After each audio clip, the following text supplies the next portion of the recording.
Admit करायचं sir, admit करायचं.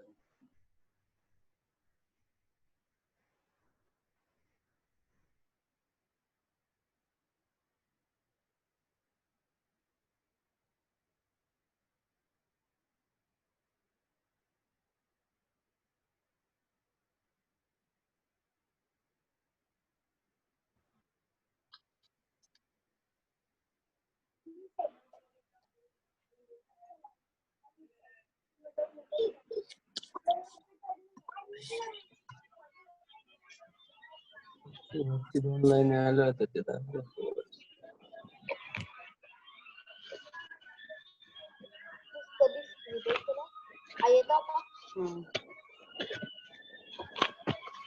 हे काय मधलं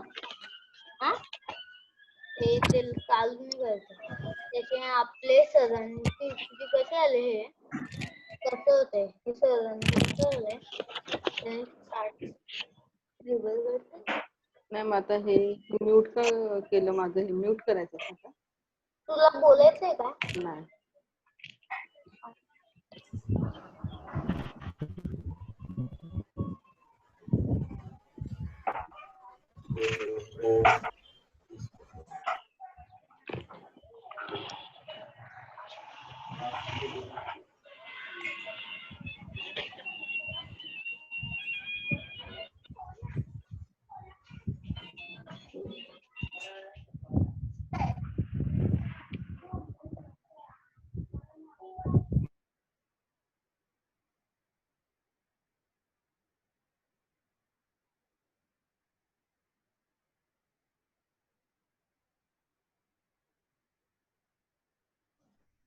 हॅलो गोपी सर, हॅलो.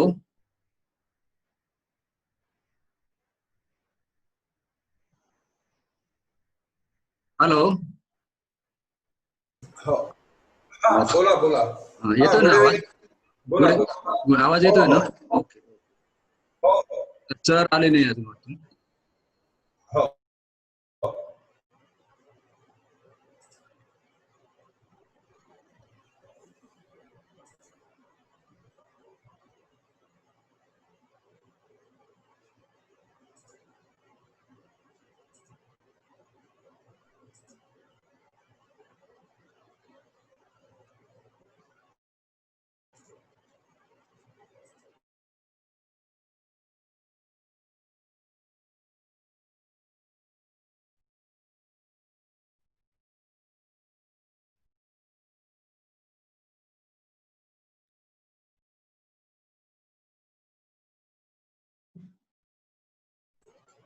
सर आलेत? नाही दिसत आहे. भिडे सर आलेत का? जॉईन झालेत ना सर. Good evening. 1 मिनिट. हा सरांना हे करतोय.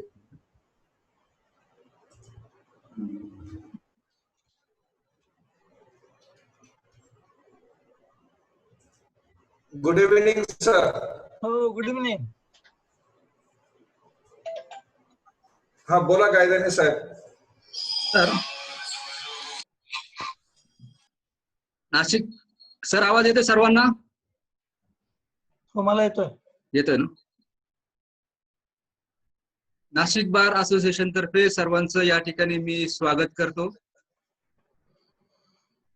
नाशिक बारचे मेंबर तसेच बार काउन्सिल ऑफ महाराष्ट्राचे माजी अध्यक्ष आणि विद्यमान सदस्य तसेच फौजदारी कायद्यामध्ये नाशिक तसेच महाराष्ट्रात प्रख्यात असलेले आपले ऍडव्होकेट अविनाशजी भिडे साहेब यांचं काल आपण या ठिकाणी लेक्चर ऐकलं. काल त्यांना जो वेळ कमी पडला त्यामुळे आज आपण त्यांचं दुसरं लेक्चर या ठिकाणी ठेवलंय. सरांना मी या ठिकाणी सरांचा आपल्याला सर्वांना परिचय आहेच. सरांना मी या ठिकाणी विनंती करतो की त्यांनी आपलं लेक्चर सुरू करावं. सर्वांना नमस्कार. काल आपण मी लेक्चर देता देता मला वेळेचं भान राहिलं नाही आणि वेळ कधी संपला कळला नाही. आज मी पुन्हा आपले सर्व जे आयोजक आहेत त्या आयोजकांना धन्यवाद देतो. त्यांनी मला ह्या प्लॅटफॉर्मवर बोलायची संधी दिली त्याबद्दल मी त्यांचे आभार मानतो. त्याचप्रमाणे आज ॲडव्होकेट तळेकर यांचं लेक्चर होतं, परंतु त्यांनी अतिशय मोठ्या मनाने त्यांच्या लेक्चरच्या ऐवजी मला या स्लॉटमध्ये बोलायला संधी दिली, त्याबद्दल मी तळेकर साहेबांचाही आभार मानतो. कालचं लेक्चर संपल्यानंतर बऱ्याच जणांनी फोन केले, काही लोकांना लेक्चर जॉईन करता आलं नाही. त्यामुळे त्यांनी बऱ्याच जणांनी विनंती केली होती की कालच्या लेक्चरचे काही सुरुवात जी आहे, सुरुवातीचे काही मुद्दे आपण थोडक्यामध्ये एक 5-7 मिनिटांमध्ये आपण ते त्यांच्या विनंतीला मान देऊन आपण ते कव्हर करू. आपला जो विषय आहे तो एव्हिडन्स इन क्रिमिनल ट्रायल हा विषय आहे. काल आपण सुरुवातीला 2 उदाहरणं दिली होती की एक उदाहरण आहे ते एका ठिकाणी कुठेतरी चोरी झालेली आहे आणि दुसरं उदाहरण आपण घेतलं होतं ते मर्डरचं घेतलं होतं, एका कुठल्या तरी ठिकाणी एखादा खून झालेला आहे. सेक्शन वाईज किंवा टॉपिक वाईज न जाता एखादी घटना घडल्यानंतर पोलीस तपास कशा पद्धतीने होतो, कोणत्या कोणत्या स्वरूपाचे पुरावे गोळा केले जातात आणि ते पुरावे कोर्टामध्ये कोणत्या पद्धतीने वापरले जातात आणि डिफेन्स लॉयर्सनी त्या पुराव्यांच्या संदर्भामध्ये कसा अभ्यास केला पाहिजे या संदर्भातलं आपलं हे सगळं संभाषण काल झालं. त्याच्यामध्ये चोरी झाल्यानंतर ती रिपोर्ट झाल्यानंतर पोलीस तिथे जातात, त्या घटनास्थळाचा पाहणी करतात, त्या घटनास्थळावर असलेल्या परिस्थितीचा सगळा पंचनामा करतात. त्या पंचनाम्यामध्ये काय काय परिस्थिती तिथे प्रत्यक्ष डोळ्यांनी दिसतेय त्याचं वर्णन त्या पंचनाम्यामध्ये घेतात. शक्य झालं तर फोटोग्राफ्स तिथले काढतात, शक्य झालं तर व्हिडिओ रेकॉर्डिंग करतात.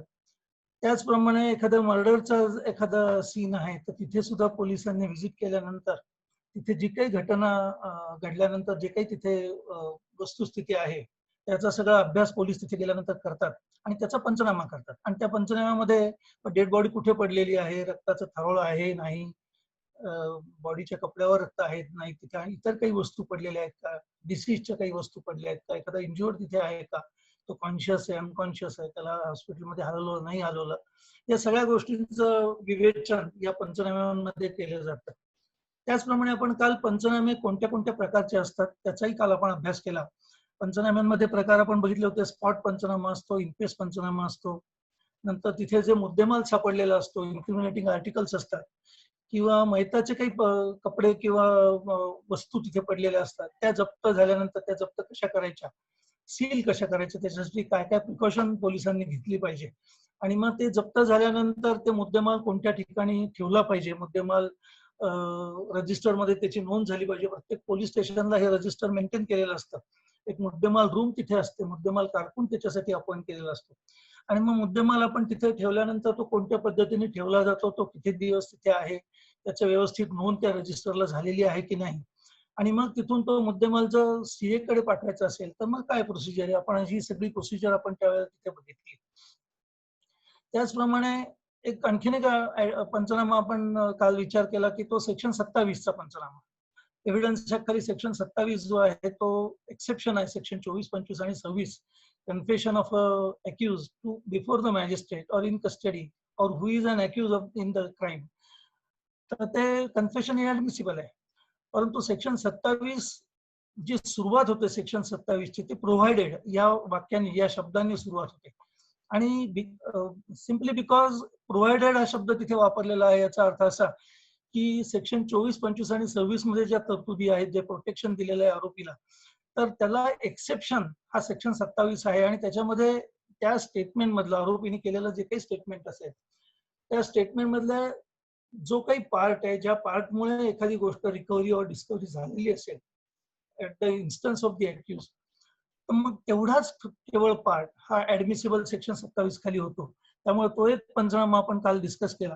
त्याचप्रमाणे वेगवेगळ्या कायद्यांखाली जे वेगवेगळे पंचनामे होतात त्याचे क्रायटेरियाज काय काय असतात त्याचंही आपण काल वर्णन केलं, चर्चा केली.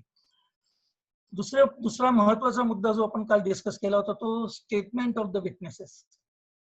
पोलीस घटनास्थळा गेल्यानंतर घटनास्थळाचा पंचनामा करताना त्या पोलीस टीम मधले काही अधिकारी, हेड कॉन्स्टेबल असतील किंवा एपीआय असतील किंवा पोलीस इन्स्पेक्टर असतील किंवा इन्व्हेस्टिगेटिव्ह ऑफिसर त्या केसचा असेल, ते आजूबाजूला जी काही लोक तिथे जमलेली आहेत किंवा तिथे जी काही वस्ती आहे तिथे चौकशी सुरू करतात की कोणी काही घटना होताना बघितलेलं आहे का, त्या संदर्भात कोणाला काही माहिती आहे का.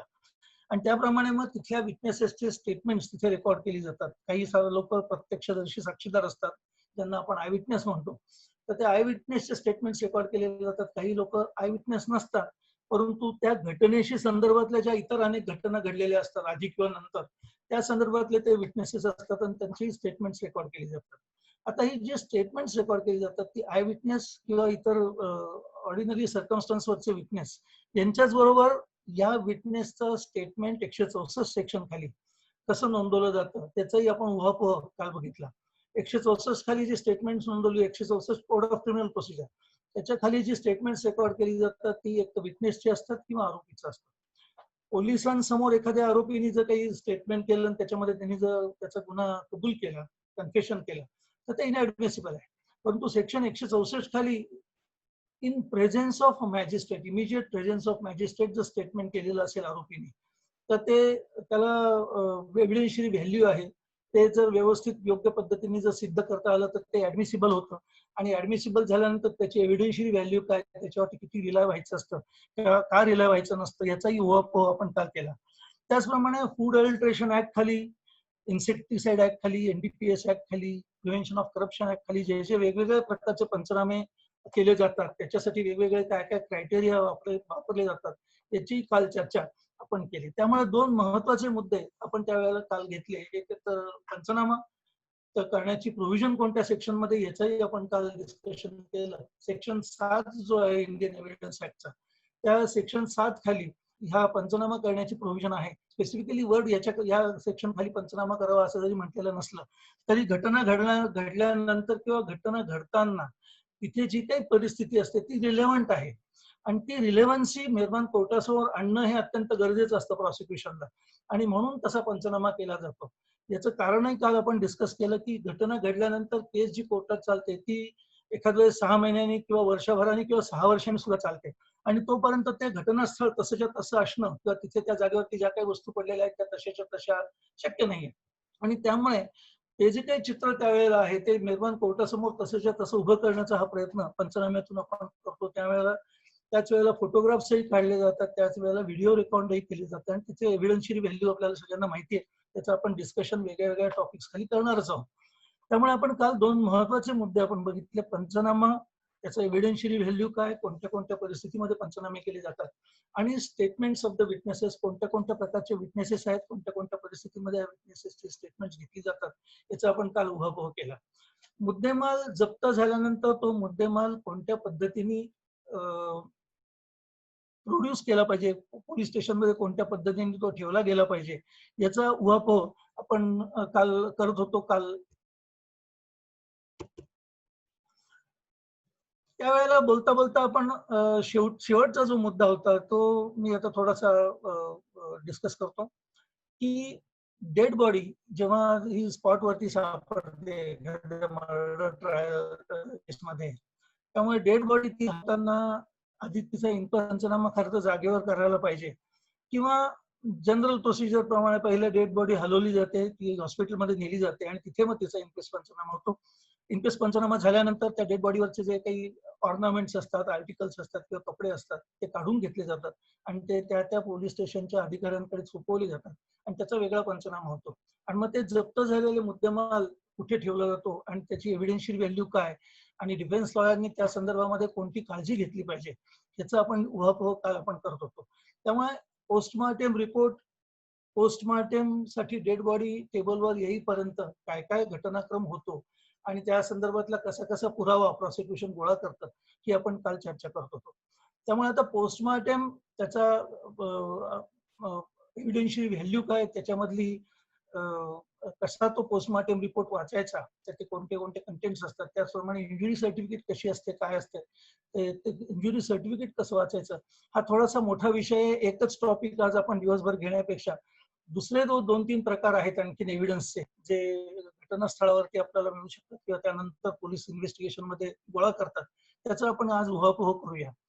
3 महत्वाचे मुद्दे आपण आज डिस्कस करूया. एक लास्ट सीन टुगेदर थिअरी, दुसरा motive for commission of the crime, आणि तिसरा test identification parade of the accused. असे हे 3 मुद्दे आपण आता ह्या घटनाशी कसे जोडले जातात ते आपण पहिले बघूया. आता आपण जे उदाहरण घेतलेलं आहे मर्डरचं, त्या उदाहरणाशी आपण एकदा परत ती चर्चा करू.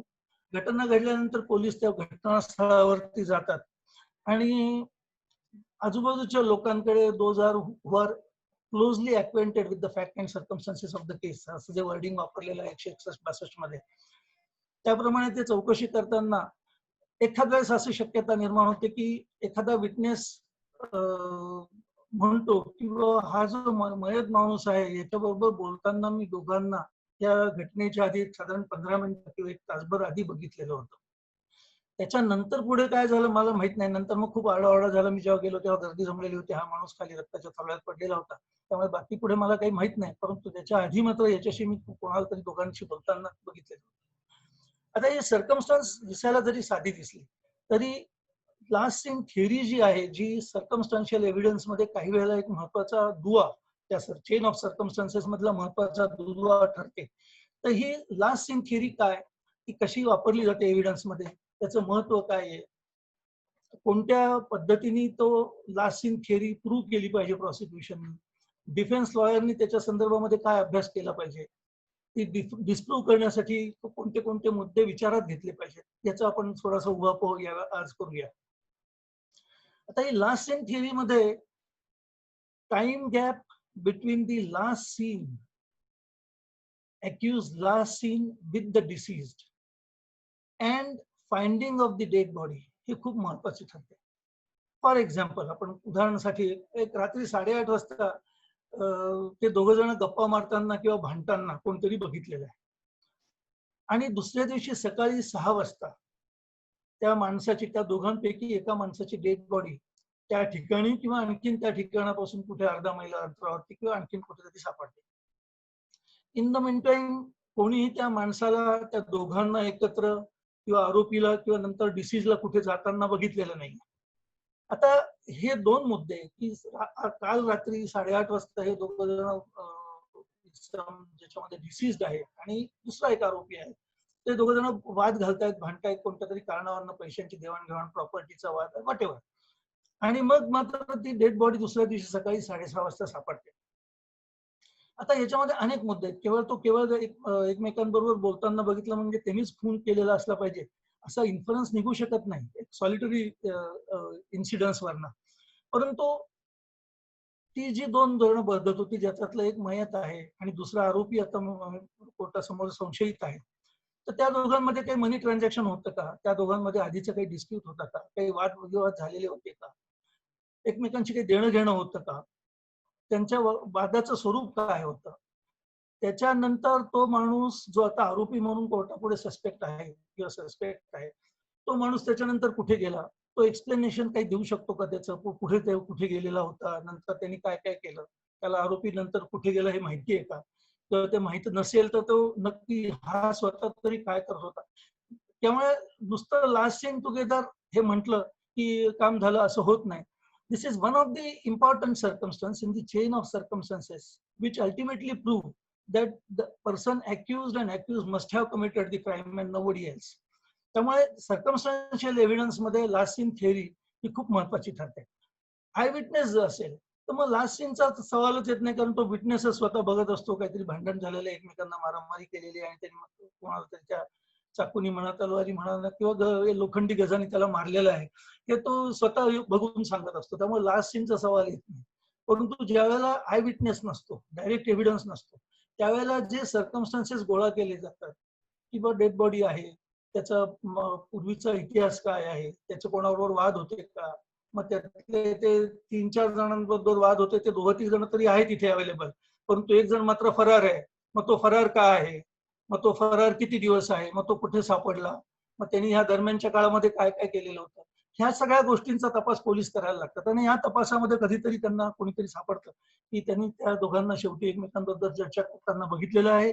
आणि त्याच्यानंतर मात्र डिसीज बरोबर दुसरा कोणीही किंवा डिसीज इतर कोणाबरोबर चाललेलं आहे किंवा काय कोणी बघितलेलं नाही, एकदम त्याची डेड बॉडी सापडते. जर प्रॉसिक्युशन हे चांगल्या पद्धतीने सिद्ध करू शकलं की ही लास्ट सीन थिअरी जी आहे याच्या संदर्भामध्ये आरोपी एक्सप्लेनेशन देऊ शकत नाही, किंवा time gap between the last scene together and finding of the dead body is so short, अगदी एक अर्धा तासाची घटना आहे आणि त्या अर्ध्या तासामध्ये जिथे त्या दोघांचा वाद चाललेला बघितलेला होता त्याच ठिकाणी ती डेड बॉडी पडलेली आहे, तिथे नंतर मात्र आरोपी दिसलेला नाही. तर मग burden shifts on accused to explain because it is within his knowledge. Section 106 जो एव्हिडन्स ऍक्टचा आहे तो इथे अट्रॅक्ट होतो, because it is within his knowledge की या दोघांचं भांडण झाल्यानंतर तू कुठे होतास, आरोपी कुठे गेलेला होता, मग आरोपीला जखमा कशा झाल्या, मग ह्या अर्ध्या तासामध्ये तू काय करत होतास, आणि जर हे ते तो एक्सप्लेन करू शकला नाही तर मात्र burden shifts on accused to establish that where he was within that half an hour, and if he is unable to discharge that burden, then that circumstance becomes important circumstance so as to connect accused with the crime. अनेक supreme court आणि मेहरबान supreme court आणि हायकोर्टाची judgement अशी आहेत की केवळ last scene together या एका सर्कमस्टन्सवरती कन्व्हिक्शन देणं हे काही योग्य नाही, ते धोकादायक आहे. ह्या सर्कमस्टन्सला आणखीन कोरॅबोरेटिव्ह काही सर्कमस्टन्सेस आहेत का हे पण मेहरबान कोर्टाने बघितलं पाहिजे, हे पण प्रॉसिक्युशनने त्यांच्या एव्हिडन्स इन्व्हेस्टिगेशन मध्ये बघितलं पाहिजे. आणि त्यामुळे केवळ लास्ट सीन थिअरी असली म्हणजे झालं असं नाही, अगदी केवळ टाइम गॅप खूप अर्धा तासाचा किंवा तासाचाच आहे, आरोपी तो टाइम गॅप एक्सप्लेन करू शकत नाही, तरी सुद्धा हे घटना घडायला काय कारण घडलेलं असलं पाहिजे, पूर्वी त्यांची काय एनमिटी होती, भांडण ज्या वेळेला झालं शेवटी बघितलेलं ते कोणत्या स्वरूपाचं भांडण होतं, ते किती वेळ चाललेलं होतं, पैशांची काही देवाणघेवाण होती का, काही लव्ह अफेअरचा काही मुद्दा त्याच्यामध्ये आहे का, प्रॉपर्टी डिस्प्यूट काही आहे का, आणि मग ही सर्कमस्टान्सेस जर प्रॉसिक्युशन जोडू शकलं एकमेकांना तर मग एवढा सगळा त्या घटना पूर्वी घडलेल्या आहेत, एकमेकांविरुद्ध तक्रारी सुद्धा एकमेकांनी दिलेल्या आहेत, किंवा डिसीजने याच्या विरुद्ध तक्रार दिल्या की आम्हाला धमक्या देतो, बघ मी तुझा काटा काढून टाकील वगैरे अशा स्वरूपाच्या कंप्लेंट्स पोलीस स्टेशनमध्ये आहेत. ही जर सर्कमस्टान्सेस पुढे येऊ शकली तर मग त्याला कोरॅबोरेशन हे लास्ट सीन टुगेदर हा सर्कमस्टान्स त्याला कोरॅबोरेटिव्ह पीस ऑफ एव्हिडन्स होतो आणि मग मात्र त्याच्यावरती मेहरबान कोर्ट एखाद्या आरोपीला शिक्षा करू शकतो. आता याच्यामध्ये डिफेन्स लॉयरनी बघायची गोष्ट काय आहे, हा टाइम गॅप आहे, या टाइम गॅप ह्या मधल्या टाइम गॅप मध्ये आरोपी कुठे होता. आता एक भांडण झालं, हो माझा वाद होता, कारण मी पैसे त्याला दिलेले होते, तो मला पैसे देत नव्हता, मला पैशांची गरज होती, मी त्याच्याकडे 10 वेळा पैसे मागितले, त्यांनी मला पैसे देण्याचं इव्हॉइड केलं होतं आणि म्हणून त्यावेळेला मी त्याच्याशी वाद घातला, मला तो भेटला.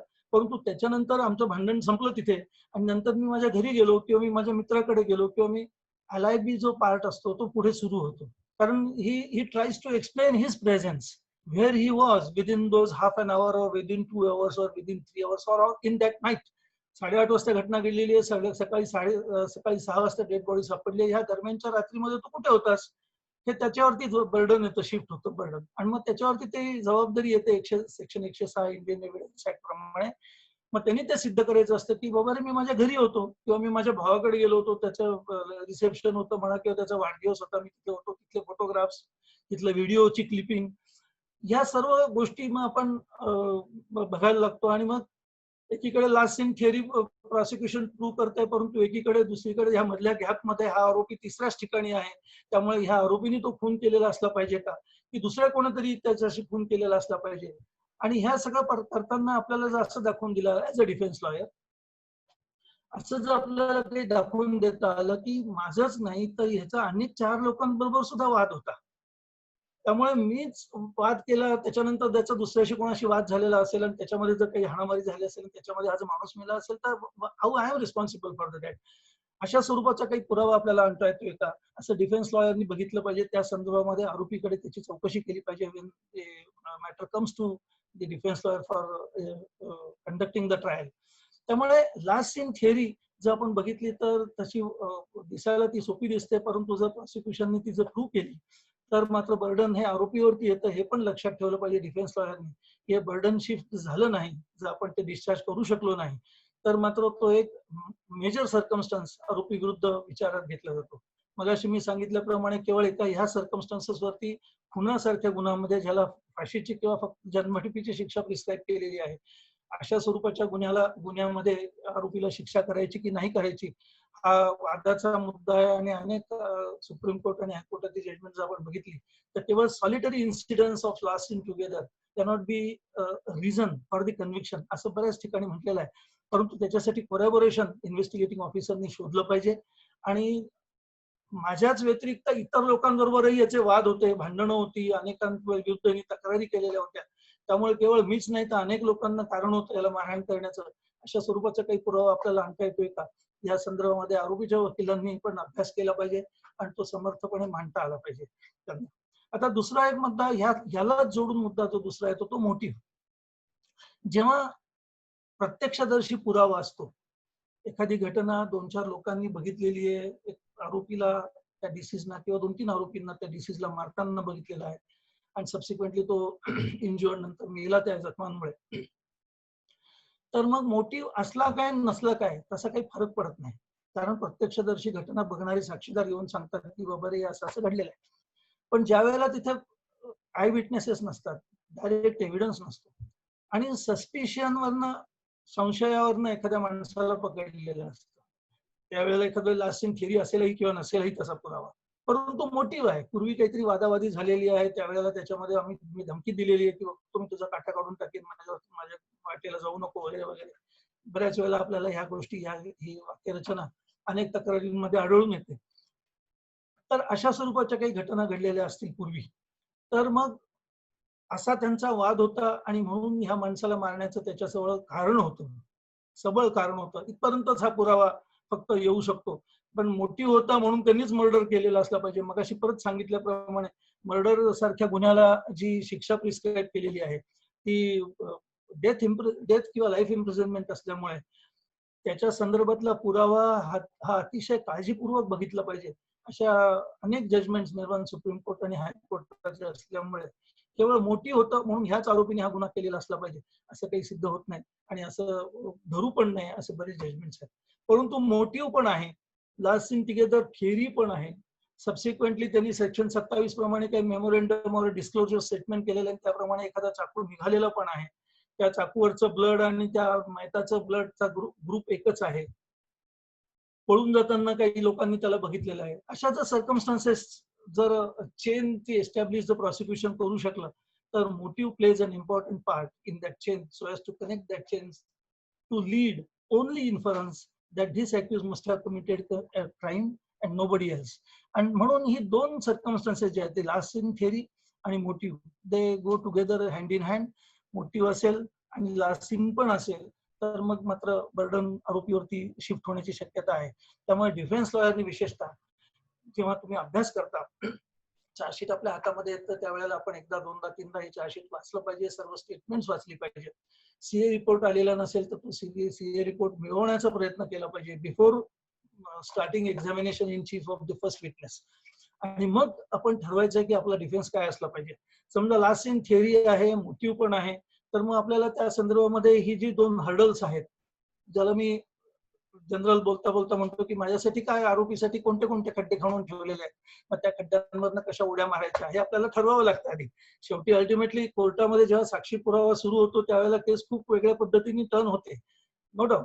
परंतु आपली दोन्ही तिन्ही पद्धतीने कोणत्याही प्रकारचा पुरावा आला तरी आपली तयारी असली पाहिजे, अशा पद्धतीने आपण तो अभ्यास केला पाहिजे. आणि त्यामुळे ही दोन सर्कमस्टन्सेस अतिशय महत्वाची सर्कमस्टन्शियल एव्हिडन्स मध्ये आहेत. त्याचप्रमाणे डायरेक्ट एव्हिडन्स जिथे असेल तिथे सुद्धा ही कोरॅबोरेटिव्ह पीस ऑफ एव्हिडन्स म्हणून वाचली जातात. कारण डायरेक्ट एव्हिडन्स जरी असला तरी मोटिव्ह पण होता. शेवटी त्या दोघांना एकमेकांबरोबर बघितलेलं पण होतं, नंतर त्यांचं भांडण होताना पण लोकांनी बघितलंय, त्याला मारताना पण लोकांनी बघितलंय. तर मग लास्ट सीन टुगेदर किंवा मोटिव्ह हे they play important role so as to as a corroborative piece of evidence to the direct evidence of the witnesses. आता तिसरा मुद्दा आपण बघू जो थोडा इलॅबोरेटली डिस्कस करावा असं मला वाटतं, तो आहे टेस्ट आयडेंटिफिकेशन परेडचा. घटना ज्या वेळेला घडते त्यावेळेला आय विटनेसेस असतात. आता आपण मर्डरची आपण घटना घेतोय, त्याच्यामध्ये समजा दोघा तिघा एका ग्रुपमध्ये दोघं तिघ जण आहेत आणि दुसऱ्या ग्रुपमध्ये दोघं तिघ जण आहेत आणि त्यांचं भांडण झालं. ते ग्रुप एकमेकांच्या ओळखीचे नाहीत, ते एकमेकांचे मित्र पण नाहीत आणि त्यांचा वाद होत असताना काहीतरी कुठल्या तरी फालतू कारणावरून वाद झाला आणि मग मारामारी सुरू झाली आणि त्याच्यामध्ये एका ग्रुप मधल्या बऱ्याच लोकांना लागलं, त्यातला एक मयत झाला किंवा इंज्युअर्ड झाला सिरियसली. मॅटर पोलिसांकडे रिपोर्ट झालं, त्याप्रमाणे पोलीस तिथे आले, त्यांनी सगळा पंचनामा वगैरे सुरू केलं, जबाब घेणं सुरू केलं. जबाब घेता घेता पोलिसांच्या असं लक्षात आलं की जे मारहाण करणारी मुलं होती किंवा माणसं होती किंवा व्यक्ती होत्या त्या इंज्युअर्ड लोकांच्या ओळखीच्या नाही किंवा ज्या परिसरामध्ये ही घटना घडली त्या परिसरातली लोक सुद्धा त्या मारहाण करणाऱ्या लोकांना ओळखत नाही. आता ओळखत नसल्यामुळे त्यांची नावं माहिती नसतात, काय करणारे आहेत ती लोक, कुठे राहतात हेही माहिती नसतं.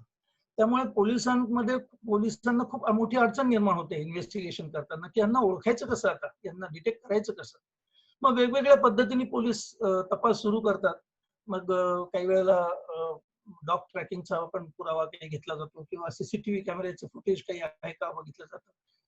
वाद कशावरनं झाला, ते वादाचं प्रत्यक्षात मूळ कुठे आहे, हा ठरवून झालेला होता वाद का अचानक विदाऊट प्रीमेडिटेशन काही झालेलं आहे, अशा स्वरूपाचे पुरावे सुरू होतात. आणि मग त्याच्यामध्ये 4 लोकांची नावं समोर येतात की ही सस्पेक्ट असले पाहिजेत, हीच ती लोक असली पाहिजेत आणि त्यावरनं त्यांना ते अटक केली जाते.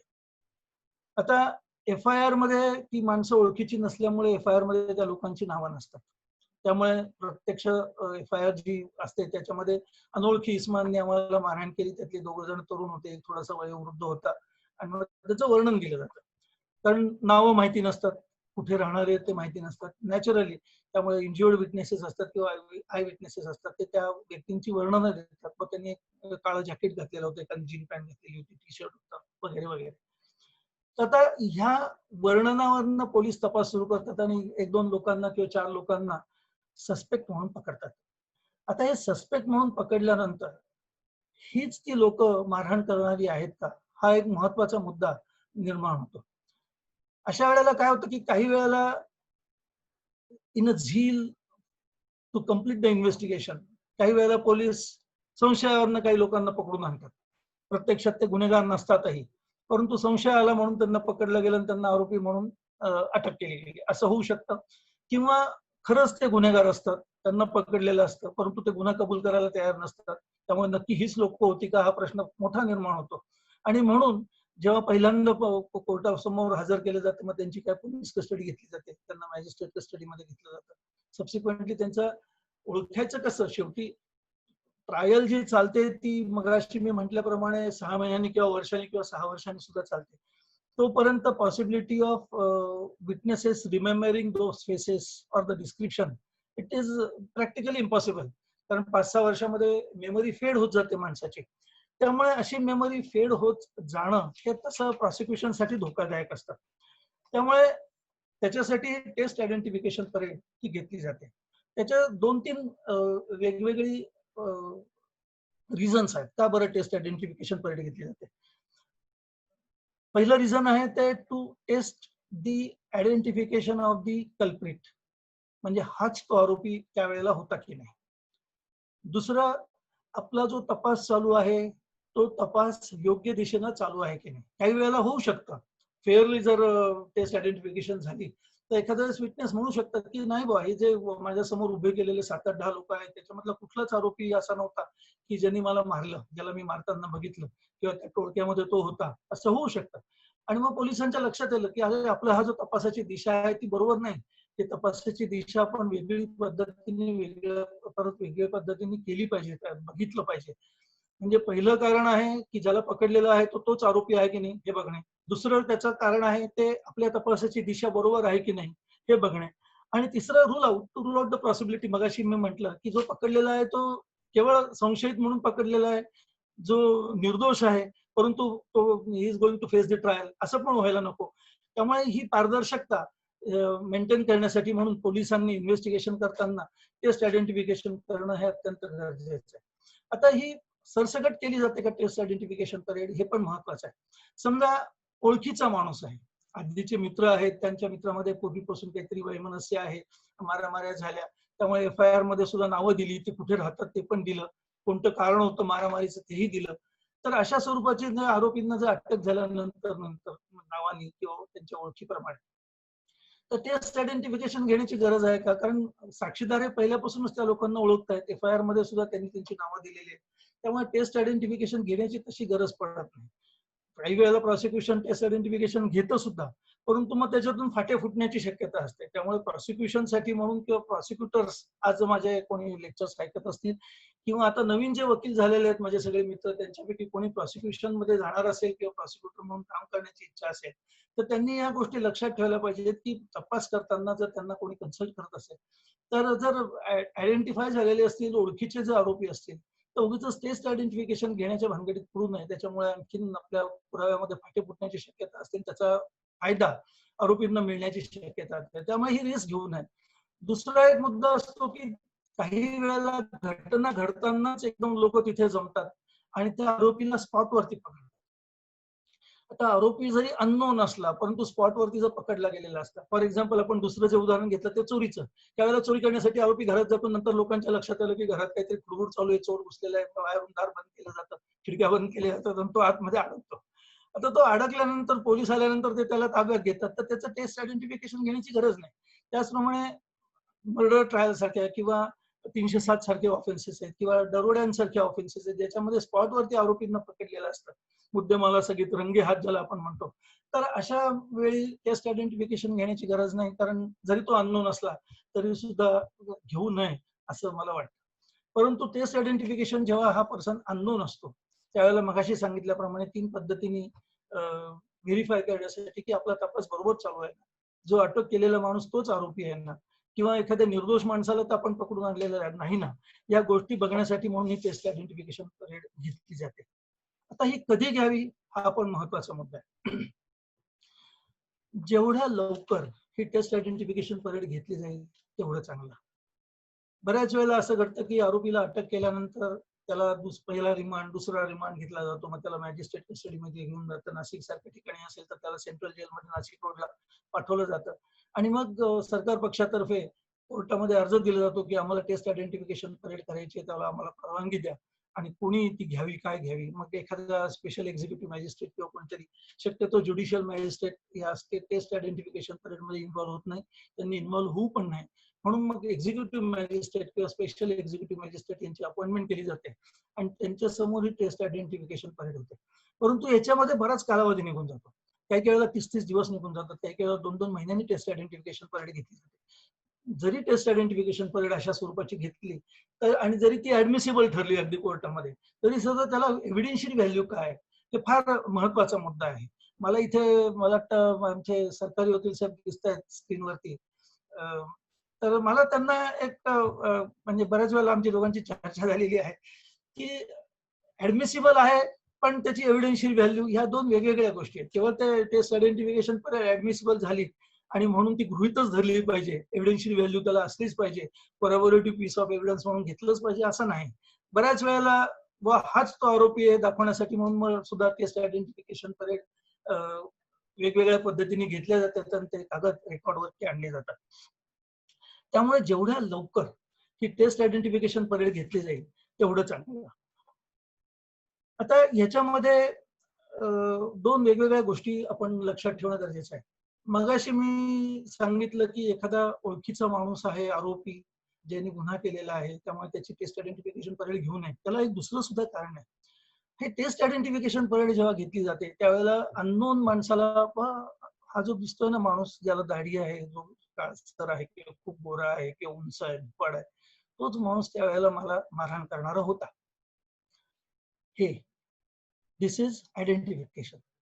आणि मी एखाद्या माणसाला ओळखतोय आणि टेस्ट आयडेंटिफिकेशन ओळख परेडच्या ह्याच्यामध्ये लाईनीमध्ये उभे असतात लोक, त्याच्यामध्ये त्याला हाच तो माणूस, तर ह्याला आयडेंटिफिकेशन म्हणता येईल का? त्यामुळे ओळखीच्या माणसाचं टेस्ट आयडेंटिफिकेशन घ्यायचं नाही, कारण तो ओळखीचा असतो एक.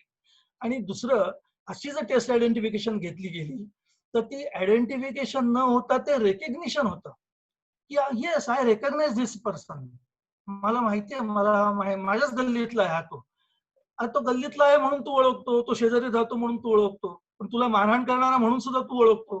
असं ते रेकग्निशन होतं. त्यामुळे रेकग्निशन आणि आयडेंटिफिकेशन ह्या दोन वेगवेगळ्या गोष्टी आहेत ज्या प्रॉसिक्युशननी आणि विशेषतः आरोपीच्या वकिलांनी लक्षात ठेवणं अत्यंत आवश्यक आहे. त्यामुळे टेस्ट आयडेंटिफिकेशनला व्हॅल्यू कशी द्यायची, ती का द्यायची, हे खूप महत्वाचं होतं. मगाशी मी म्हटल्याप्रमाणे अर्लियर दी बेटर, जेवढ्या म्हणून लवकर टेस्ट आयडेंटिफिकेशन घेतली जाईल तेवढी त्याला सँक्टिटी चांगली येते. कारण जे विटनेसेस त्यांनी बघितलेले असतात, कारण घटना जेव्हा घडते, आपण एखादं उदाहरण घेऊ की रात्रीच्या वेळेला एखाद्या निर्जन रस्त्याने एखादी बस चाललेली आहे, या पिलिग्रिमची बस चाललेली आहे आणि 7-8 लोकांनी दगड बिगड टाकून तो रस्ता अडवला. बस थांबल्यानंतर ते घुसले आतमध्ये गाडीमध्ये, पिच डार्क आहे, गाडीमध्ये घुसल्यानंतर त्यांनी सगळे पेटे बिटे बांधलेले होते, तोंडाला मास्क लावलेले होते आणि मग त्यांनी मारामारी केली, लुटालूट केली आणि पळून गेली. ही घटना बघताना जी लोक लुटली गेलेली आहेत, ज्यांना थोडीफार मारहाण झालेली आहे, जे घाबरलेले आहेत, त्यांची मनस्थिती काय याचा पण विचार करणं अत्यंत गरजेचं आहे. ते त्या मनस्थितीमध्ये आपल्याला स्वतःला वाचवण्याचा प्रयत्न करतील, आपल्याकडचं जड जोखीम जी आहे ती लपवण्याचा प्रयत्न करतील, का त्या माणूस हा कोण आहे आपल्याला लुटणारा हे जास्त बघण्याचा प्रयत्न करतील. हा विषय खूप महत्वाचा होतो. त्याचप्रमाणे तिथे लाईट किती होता, आता मी जे उदाहरण दिलं त्या बसमध्ये किती काय, एक अंधारी रात्र, त्यामध्ये तो बसमध्ये ते भरलेली बस, त्याच्यामध्ये ते 7-8 लोक आतमध्ये शिरतायत, कोणी कोणाला मारताय, कोणी कोणाला मारताय, कोणी कोणाला लुटताय. त्या अंधारामध्ये कोण कोणाला ओळखणार? whether there is an opportunity for the witness to observe, identify that persons closely, हा एक फार महत्वाचा मुद्दा होतो. त्यामुळे अशा घाबरलेल्या परिस्थितीमध्ये असलेल्या माणसांनी त्या लोकांना बघितलेलं असतं. त्यामुळे जितक्या लवकर त्या माणसांसमोर ती संशयित उभे करतील आणि जितक्या लवकर ती माणसं त्यांना ओळखतील, तितकं त्या आयडेंटिफिकेशन परेडला एव्हिडेन्शियल व्हॅल्यू जास्त येते. आणि म्हणून जेवढ्या लवकर आयडेंटिफिकेशन परेड घेता येईल तेवढी लवकर ती घेतली पाहिजे. दुसरं एक कारण त्याच्यासाठी असं आहे की बऱ्याच वेळेला आता हे डिफेन्स लॉयर्सनी किंवा आरोपीची बाजू मांडणाऱ्या लोकांनी हे महत्वाचे मुद्दे लक्षात ठेवणं गरजेचं आहे. आरोपीला अटक झाल्यानंतर within 24 hours he has to be produce before the nearest magistrate.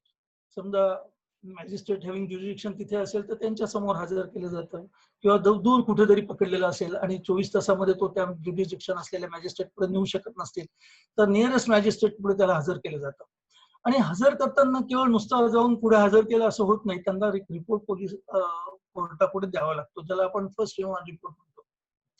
आता या रिमांड रिपोर्ट देताना त्या रिमांड रिपोर्ट आपल्याला जर तपासामध्ये नंतर जेव्हा चार्जशीटचा आपण अभ्यास करू, ज्यावेळेला केस आपल्याकडे येईल त्यावेळेला पहिला रिमांड रिपोर्ट काय आहे, तो कुठे हजर केलेला आहे, त्याची कॉपी आपल्याला मिळते का, हे पण बघणं गरजेचं आहे. कारण पहिल्या रिमांड रिपोर्ट मध्ये एखाद वेळेस असं होण्याची शक्यता असते की ह्या आरोपींना कोर्टासमोर हजर करताना बुरखा घालून, ज्याला आपण इंग्लिशमध्ये व्हेल म्हणतो, व्हेल घालून हजर केलेलं होतं की नव्हतं याची कुठेही नोंद नसते. नंतर मग त्याला ते ट्रॅव्हल करत ज्या ज्युरिडिक्शन मध्ये हा गुन्हा घडलेला आहे तिथे त्याला आणलं जातं. मग त्या मॅजिस्ट्रेट पुढे विदिन, कारण त्यांनी ऑर्डर केलेली असते दुसऱ्या मॅजिस्ट्रेटने की 2 दिवसाची तुम्हाला पोलीस कस्टडी दिली आहे, मॅजिस्ट्रेट हॅव्हिंग ज्युरिडिक्शन त्यांच्या समोर त्यांना हजर करा. मग 2 दिवसांनी पुन्हा ह्या मॅजिस्ट्रेट समोर हजर केलं जातं ज्यांच्या ज्युरिडिक्शन मध्ये गुन्हा घडलेला आहे. आणि मग त्यांच्या समोर पण त्याची तशी नोंद नसते किंवा त्याला तसं हजर केलं जात नाही. काही वेळेला घटना जी घडते ती पेपरमध्ये खूप मोठ्या पद्धतीने त्याचा प्रसिद्धी मिळते. मग आरोपींना पकडल्याची पण बातमी पेपरमध्ये येते. काही वेळेला आरोपींना पोलीस कोर्टामध्ये आणताना त्याचे फोटोग्राफ पेपरमध्ये छापले जातात. काही वेळेला हे फोटोग्राफ प्रसिद्ध पण होतात की हे आरोपी होते, यांनी हा असा गुन्हा केला. आणि मग त्या आयडेंटिफिकेशन परेडला पुन्हा अर्थ राहत नाही, कारण पेपरमध्ये फोटोग्राफ्स येऊन गेलेले असतात. त्यामुळे विटनेसेसना जरी स्वतः प्रत्यक्ष बघितलेलं नसलं तरी फोटोग्राफ बघून त्यांना ओळखण्याची शक्यता निर्माण होते. आणि मग तो आपण डिफेन्स लॉयर घेऊ शकतो. त्यामुळे डिफेन्स लॉयरनी ह्या गोष्टीचा खूप बारकाईने अभ्यास करणं अत्यंत गरजेचं आहे.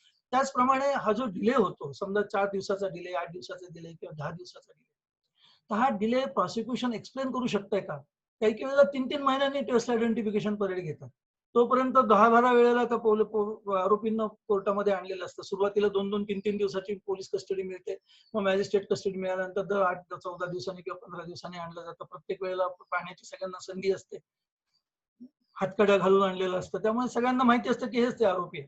आणि मग 3 महिन्यांनी आयडेंटिफिकेशन परेडला घेतल्यानंतर काय अर्थ राहत नाही. तर हा जो डिले होतो तर तो डिलेचं प्रॉसिक्युशन योग्य पद्धतीने एक्सप्लेन करू शकलं किंवा ह्या घटना घडत होत्या, असा आम्ही तपास करत होतो, तपासासाठी आम्हाला भारतभर फिरावं लागलं, त्यामुळे टेस्ट आयडेंटिफिकेशन घ्यायला आम्हाला फार अडचणी येत होत्या, घेता आल्या नाहीत, किंवा आम्ही परवानगीसाठी मेलबर्न कोर्टाकडे अर्ज दिलेला होता, परंतु त्यावेळेला कोर्टच रजेवर होतं, व्हॉट एव्हर दी रिझन्स.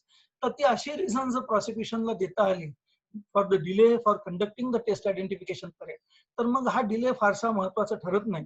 आणि मग टेस्ट आयडेंटिफिकेशन जर योग्य पद्धतीने ऍडमिसिबल ठरली आणि त्याला जर चांगली एव्हिडेन्शियल व्हॅल्यू असली, तर this can be one of the circumstance so as to convict the accused along with other circumstances. त्यामुळे जेवढ्या the earlier is the best for the test identification parade. त्याचप्रमाणे आता मी मगाशी सांगितलं की ह्या ज्या सस्पिशियस सर्कमस्टन्सेस आहेत की त्याला बुरखा घालून आणलेलं नव्हतं किंवा तशी नोंद रिमांड रिपोर्ट मध्ये नव्हती, पेपरमध्ये सगळ्या बातम्या आलेल्या आहेत, तर ह्या गोष्टींचा बारकाईने अभ्यास डिफेन्स लॉयरनी पण करणं गरजेचं आहे. ज्याप्रमाणे प्रॉसिक्युशननी ह्या सगळ्या काळजी घेतल्या पाहिजेत, त्याप्रमाणे डिफेन्स लॉयरनी जेव्हा त्यांच्याकडे ती केस चालवायला येते, त्या जेव्हा चार्जशीट मिळतं, बारकाईने अभ्यास केला चार्जशीटचा, त्याच्यानंतर ह्या मधल्या गोष्टी reading in between the lines, कारण ह्या चार्जशीट मध्ये कुठे नसतं, पण मग ह्या घटना घडलेल्याच असतात, त्याचा मग तपास त्यांनी करून त्याची माहिती घेऊन कोणत्या कोर्टापुढे त्याला हजर केलं होतं, किती वाजता हजर केलं होतं, त्याचा रिमांड रिपोर्ट आपल्याला मिळतोय का, त्याची सर्टिफिकेट कॉपी मिळवा, त्याच्यामध्ये आपल्या फायद्याच्या काही नोंदी आहेत का, या सगळ्या गोष्टी लक्षात घेणं हे डिफेन्स लॉयरला अत्यंत आवश्यक आहे. आता प्रिकॉशन्स काय काय घेतल्या पाहिजेत प्रॉसिक्युशननी टेस्ट आयडेंटिफिकेशन जर करायची असेल, जर आरोपी अननोन असतील विटनेसेसचे किंवा इंज्युअर्डचे, तर मग काय काय काळजी घेतली पाहिजे, तर बुरखा घालून त्यांना आणलं पाहिजे, इमिजिएट मेहरबान कोर्टाकडे अप्लाय केलं पाहिजे की आम्हाला टेस्ट आयडेंटिफिकेशन परेड घ्यायची आहे, त्याच्यासाठी आम्हाला परवानगी द्या. आणि तिसरी महत्वाची गोष्ट जी होत नाही सहसा, पोलीस स्टेशन मध्ये किंवा जे तपासी अंमलदार आहेत किंवा जे पोलीस तपास करतायत, ह्या पोलिसांनी ह्या टेस्ट आयडेंटिफिकेशन परेड मध्ये इन्व्हॉल्व्ह होऊ नये. बऱ्याच वेळेला इन्व्हेस्टिगेटिंग ऑफिसर हजर असतो, जरी त्या पंचनाम्यामध्ये टेस्ट आयडेंटिफिकेशन पंचनाम्यामध्ये जसा उल्लेख नसला तरी सहज एखादा प्रश्न जर आपण विटनेसला टाकला की हो ते तपासी अंमलदार ज्यांनी तुमचा जबाब घेतलेला होता, तुम्हाला बोलवलं होतं, ते हजर होते त्यावेळेला, हो म्हणजे काय त्यांच्याबरोबर तर गेलो होतो, असं एखादं उत्तर विटनेस देण्याची शक्यता असते. आणि जर असं काही रेकॉर्डवरती जर आपण आणू शकलो डिफेन्सला आहे, तर मग त्या टेस्ट आयडेंटिफिकेशन वरती it becomes water down, evidential value त्याची कमी होत जाते. त्यामुळे शक्यतो ही काळजी घेतली पाहिजे प्रॉसिक्युशनने, आणि ती खरंच मुख्यपणे महत्वाची आहे गोष्ट की स्वतः इन्व्हेस्टिगेटिंग ऑफिसरने किंवा त्या टीमने ह्या टेस्ट आयडेंटिफिकेशन परेड मध्ये इन्व्हॉल्व्ह होऊ नये. आता आणखीन एक महत्वाचा मुद्दा, जर टेस्ट आयडेंटिफिकेशन परेडची प्रोसिजर विचारात घेण्याआधी आपण डिस्कस करूया की टेस्ट आयडेंटिफिकेशन परेड घेताना ज्या विटनेसेसना आरोपी दाखवले जातात, आता ते डमी विटनेसेस किती असतात, त्या लाईनीमध्ये कसे उभे राहतात, आपण त्याची चर्चा करूया. ह्या साक्षीदारांचे जबाब जे आधी घेतलेले असतात, घटना घडल्यानंतर लगेच त्या दिवशी म्हणा किंवा दुसऱ्या दिवशी विदिन शॉर्ट पिरियड त्या लोकांचे जबाब घेतलेले असतात. आता जबाब घेताना किंवा जबाब देताना ह्या लोकांनी जर त्या आरोपींचं संशयितांचं वर्णन त्या जबाबामध्ये नीट केलेलं नसेल, तर मग कोणत्या आधारावरती हे आरोपी ओळखतायत, हा महत्वाचा मुद्दा हा निर्माण होतो. कारण जे जबाब घेतले जातात ते 162 सेक्शन खाली घेतले जातात, त्या 162 सेक्शन खाली घेतलेल्या जबाबांना तशी एव्हिडेन्शियल व्हॅल्यू काही नसते. ऑन द कॉन्ट्री असे जबाब 145 सेक्शन खाली क्रॉस एक्झामिनेशन मध्ये कॉन्ट्राडिक्ट किंवा ओमिशन किंवा कॉन्ट्राडिक्शन घेण्यासाठी वापरता येतात आरोपीच्या वकिलांना. त्यामुळे जबाब घेताना प्रॉसिक्युशनने जर आरोपी अननोन असतील तर जबाब घेताना त्या साक्षीदाराकडनं उद्मेखून प्रश्न विचारून, बाबा रे तुला त्याचा काही हुलिया त्याला सांगता येतोय का, त्याची हाईट काही सांगता येईल का, त्याचा रंग कसा होता, ब्लॅक कॉम्प्लेक्शनचा होता, गोरा होता, दाढी ठेवलेली होती, एका डोळ्याने काही चकणा होता किंवा कॅप घातलेली होती, बाल्ड हेडेड होता, टकल्या होता, कोणत्या पद्धतीचे कपडे घातलेले होते, त्याचं काही विशिष्ट कोणी कोणाला एकमेकांना उद्देशून काही कोणाला निक नावाने अरे गोट्या सोट्या काही राजा किंवा काहीतरी असं नावाने ओळखली जातात किंवा हाक मारली जातात, अशी काही कोणी कोणाला हाक मारले होते का, ही काळजीपूर्वक सरकारी प्रॉसिक्युशनने म्हणजे इन्व्हेस्टिगेटिंग ऑफिसरने किंवा त्यांच्या टीमने ही काळजी घेणं अत्यंत गरजेचं आहे की जेव्हा आरोपी अननोन असतील त्यावेळेला जे साक्षीदारांचे जबाब, प्रत्यक्षदर्शी म्हणा, इंज्युअर्ड म्हणा, यांचे जबाब घेताना त्यांचं डिस्क्रिप्शन डिटेल मध्ये घ्यायला पाहिजे. बऱ्याच वेळेला अनुभव असा येतो की डिस्क्रिप्शन सगळं असतं, ते कसे आले, आम्हाला कसं थांबवलं, आम्हाला कसं लुटलं वगैरे वगैरे. आणि मग त्यातला एक जण गोरा होता, एक जण काळा होता, मध्यम उंचीचा होता, हे सगळे सगळ्यांनाच लागू होणारे डिस्क्रिप्शन आहेत. त्यामुळे अशा स्वरूपाचे डिस्क्रिप्शन घेतल्यानंतर मोठा प्रश्न निर्माण होतो की बाबा तू त्यावेळेला त्याला नीट डिस्क्राईब करू शकला नाहीस, तर 8 दिवसांनी किंवा 10 दिवसांनी किंवा 15 दिवसांनी टेस्ट आयडेंटिफिकेशन घेताना तू त्याला कसं काय ओळखू शकतो? कारण टेस्ट आयडेंटिफिकेशन मध्ये त्या आरोपींबरोबर जे डमी उभे केलेले असतात किंवा करायचे असतात ते त्या आरोपींच्या वर्णनाशी मिळते जुळते असावे असा दंडक आहे. त्यामुळे जर एका उंचीची लोक, जर दाढी असेल तर त्या दाढी असलेली लोक, जर एखादा टकल्या माणूस असेल तर टक्कल असलेली लोक त्याच्यामध्ये जर उभी असतील आणि केवळ तू एवढंच डिस्क्रिप्शन देतो की त्याला टक्कल होतं, की त्याच्या डोक्यावरती केस नव्हते, तर मग केस नसलेली लोक जर लाईनीमध्ये 17 आहेत किंवा 10 आहेत, मग त्या 10 मधला हाच तू कसा काय ओळखतो हा प्रश्न निर्माण होतो. त्यामुळे काळजी घ्यायची जी प्रॉसिक्युशननी आहे ती ही की जेव्हा स्टेटमेंट रेकॉर्ड केले जातं, जेव्हा आरोपी अननोन असतात त्यावेळेला, तोपर्यंत आरोपी अटक झालेली नसते, त्यावेळेला ती काळजी घेणं गरजेचं आहे.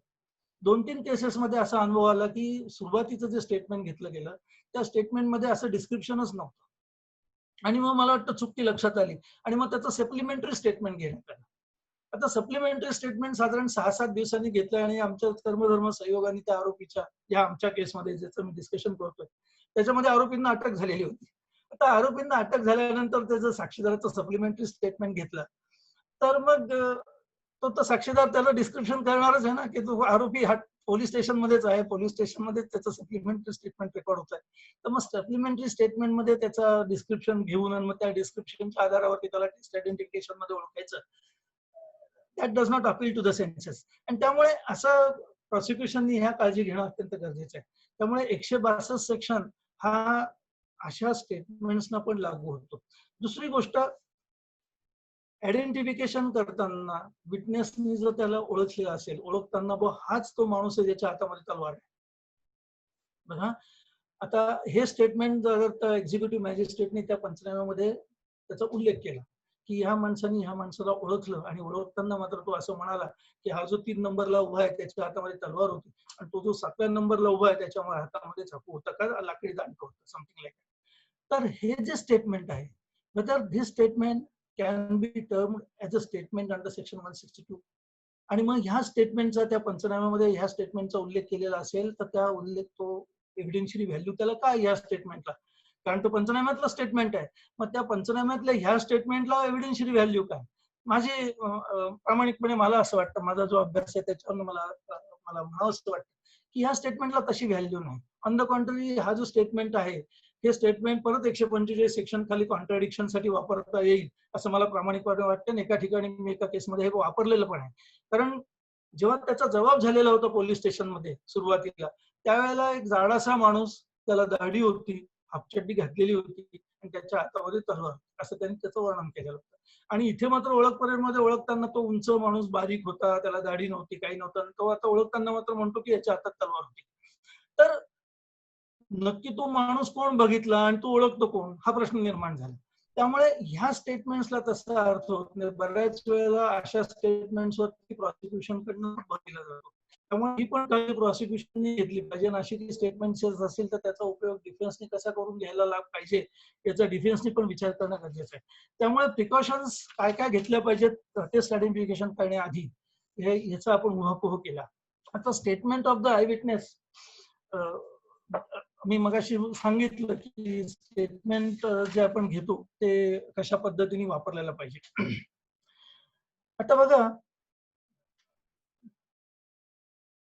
सेक्शन 54A सीआरपीसीचा जो आहे त्याच्यामध्ये स्पेसिफिक प्रोव्हिजन केलेली आहे. सीआरपीसी सेक्शन 54A की अटक झाल्यानंतर magistrate may direct the accused to submit himself for test identification parade. त्यामुळे केवळ पोलिसांना वाटलं म्हणून पोलिसांनी अर्ज दिला, परंतु कोर्टाला वाटलं की नाही बाबा काही गरज नाही टेस्ट आयडेंटिफिकेशन परेडची, जो ओळखीचा माणूस होता आणि त्यांनी त्याला तसंच ओळखले, नावाने फिर्याद दिलेली, तर कोर्ट मे रिजेक्ट, जनरली रिजेक्ट करत नाही, परंतु description of the court permission मागितलेली असते, कोर्ट मे रिजेक्ट दी ऍप्लिकेशन. परंतु काही वेळेला ऍप्लिकेशन दिल्यानंतर तर ती प्रोव्हिजन काय, अशा कोणत्या प्रोव्हिजन खाली ऍप्लिकेशन दिलं, कोणत्या प्रोव्हिजन खाली मेहरबान कोर्टाने त्याला परवानगी दिली, असा प्रश्न ज्युनियर लॉयर्सच्या नेहमी मनात पडण्याची शक्यता आहे. तर ती जी प्रोव्हिजन आहे ती section 54A of CRPC. Now how to conduct the test identification parade is the question. हा महत्वाचा भाग आहे, हाऊ टू कंडक्ट आणि हू शुड कंडक्ट. मगाशी म्हटल्याप्रमाणे ज्युडिशियल ऑफिसर्सनी टेस्ट आयडेंटिफिकेशन घेऊ नयेत असा दंडक आहे आणि घेतल्या पण तशा जात नाही. त्यामुळे पोलिसांनी त्या घेऊ नयेत, कारण 162 हिट करतात.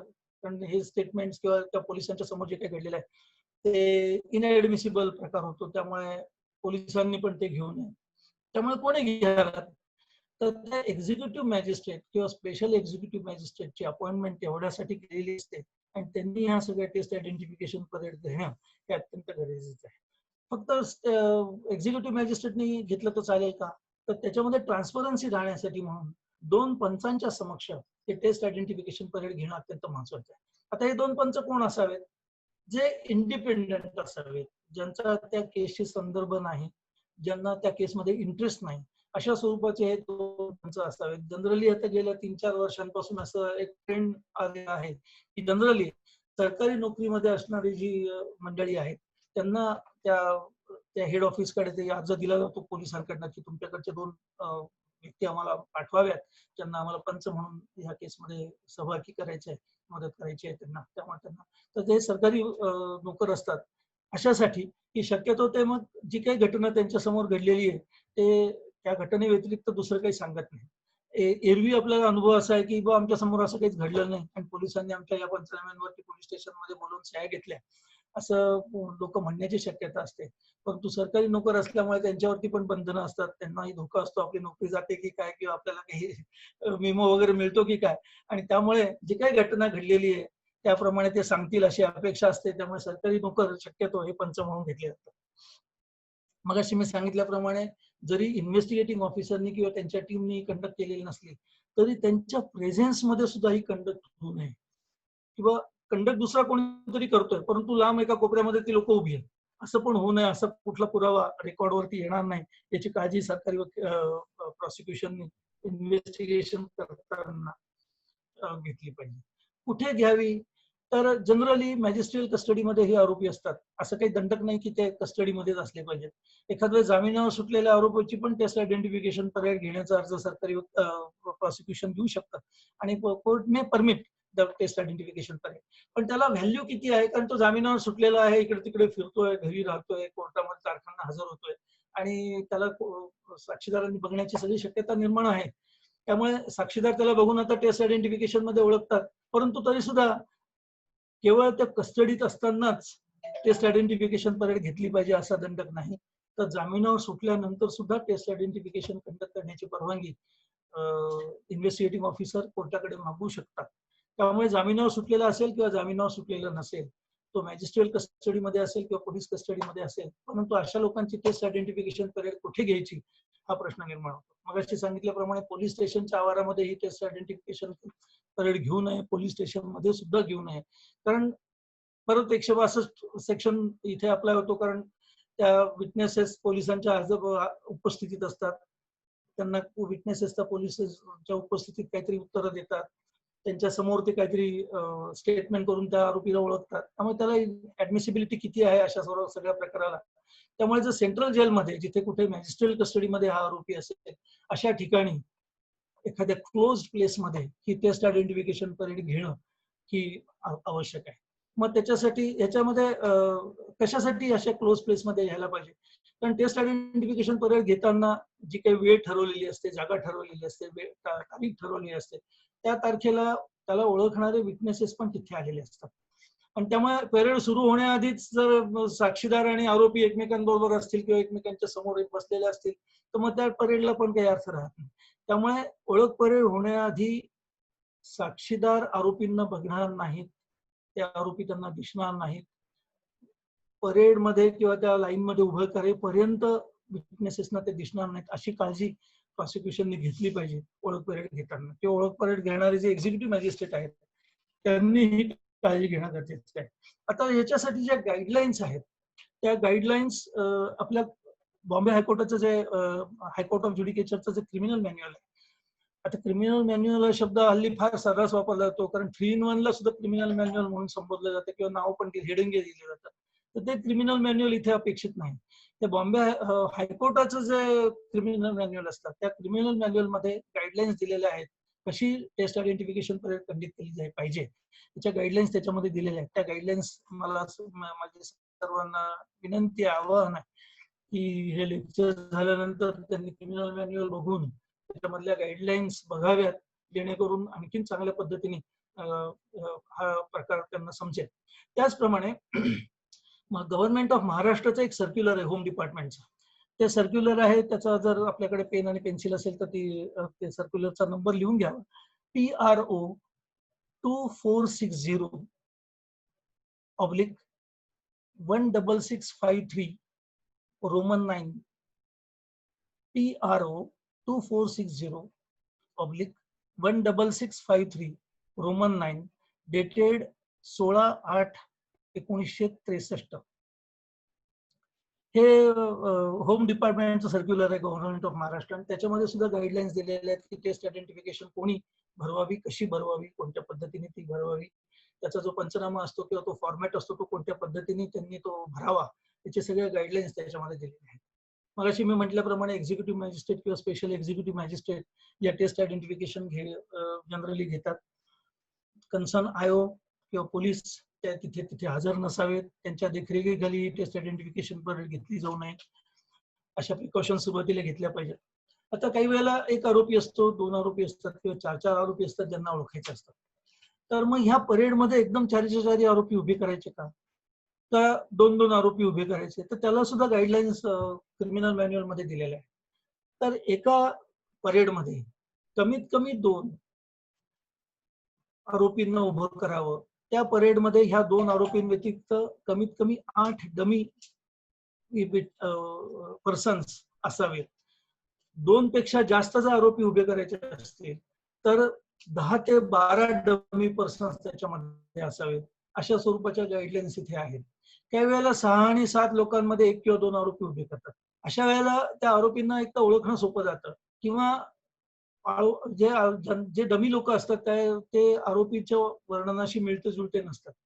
त्यामुळे ह्या गोष्टी पण बारकाईने बघणं, प्रॉसिक्युशननी बघणं, एक्झिक्युटिव्ह मॅजिस्ट्रेटनी बघणं आवश्यक आहे. त्याचप्रमाणे डिफेन्स लॉयरनी सुद्धा तो जो पंचनामा आपल्या समोर येतो, ते जो फॉर्मॅट आपल्या समोर येतो सबसिक्वेंटली, तर त्या फॉर्मॅटमध्ये इतर डमी आरोपींचे वर्णन काय आहे, ते वर्णन आरोपींशी मिळतं जुळतं आहे का? आरोपीच्या पायामध्ये चपला नसतील तर बाकीच्या लोकांच्या पायामध्ये चपला होत्या की नव्हत्या?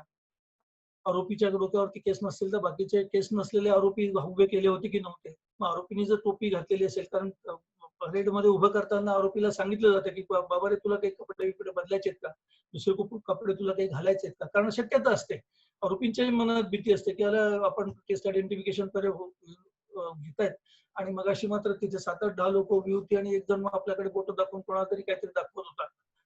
हल्ली फार सोपं झालेलं आहे हे डिफेन्स लॉयरसाठी विशेषतः लक्षात घेणं अत्यंत गरजेचं आहे.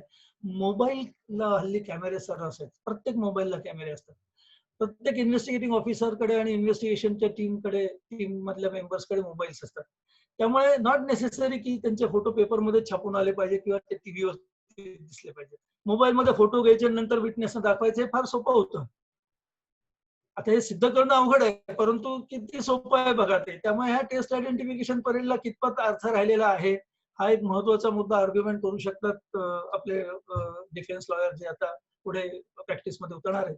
त्यांनी आणखीन या टेक्निकल गोष्टींचा विचार करणं पण अत्यंत गरजेचं आहे, कारण इतकी सोपं झालेलं आहे आणि इतकी सवय झालेली आहे आपल्याला. काही घडत असतं की लगेच फोटो काढ, आरोपींना पकडलं की फोटो काढ. अच्छा, फोटो काढल्यानंतर त्याचं दाखवलंय की व्हॉट्सअपनी पाठवले विटनेसेसना. नॉट नेसेसरी ना की तो विटनेस कोर्टामध्ये आला पाहिजे, नॉट नेसेसरी की कोर्टात त्याला रिमांडसाठी हजर करताना त्याला वाटेत बघितलेलंच असलं पाहिजे किंवा कोर्टाच्या आवारामध्ये येऊन त्याला बघितलेलं असलं पाहिजे किंवा पोलीस स्टेशन मध्ये जाऊन तो लॉकअप मध्ये आतमध्ये आहे ना लॉकअपच्या बाहेर उभं राहून त्याला बघतायत. असं काही करायची गरज नाही. फोटो काढायचे 7-8-10 आणि ते विटनेसला पाठवून द्यायचे, असं होऊ शकतं.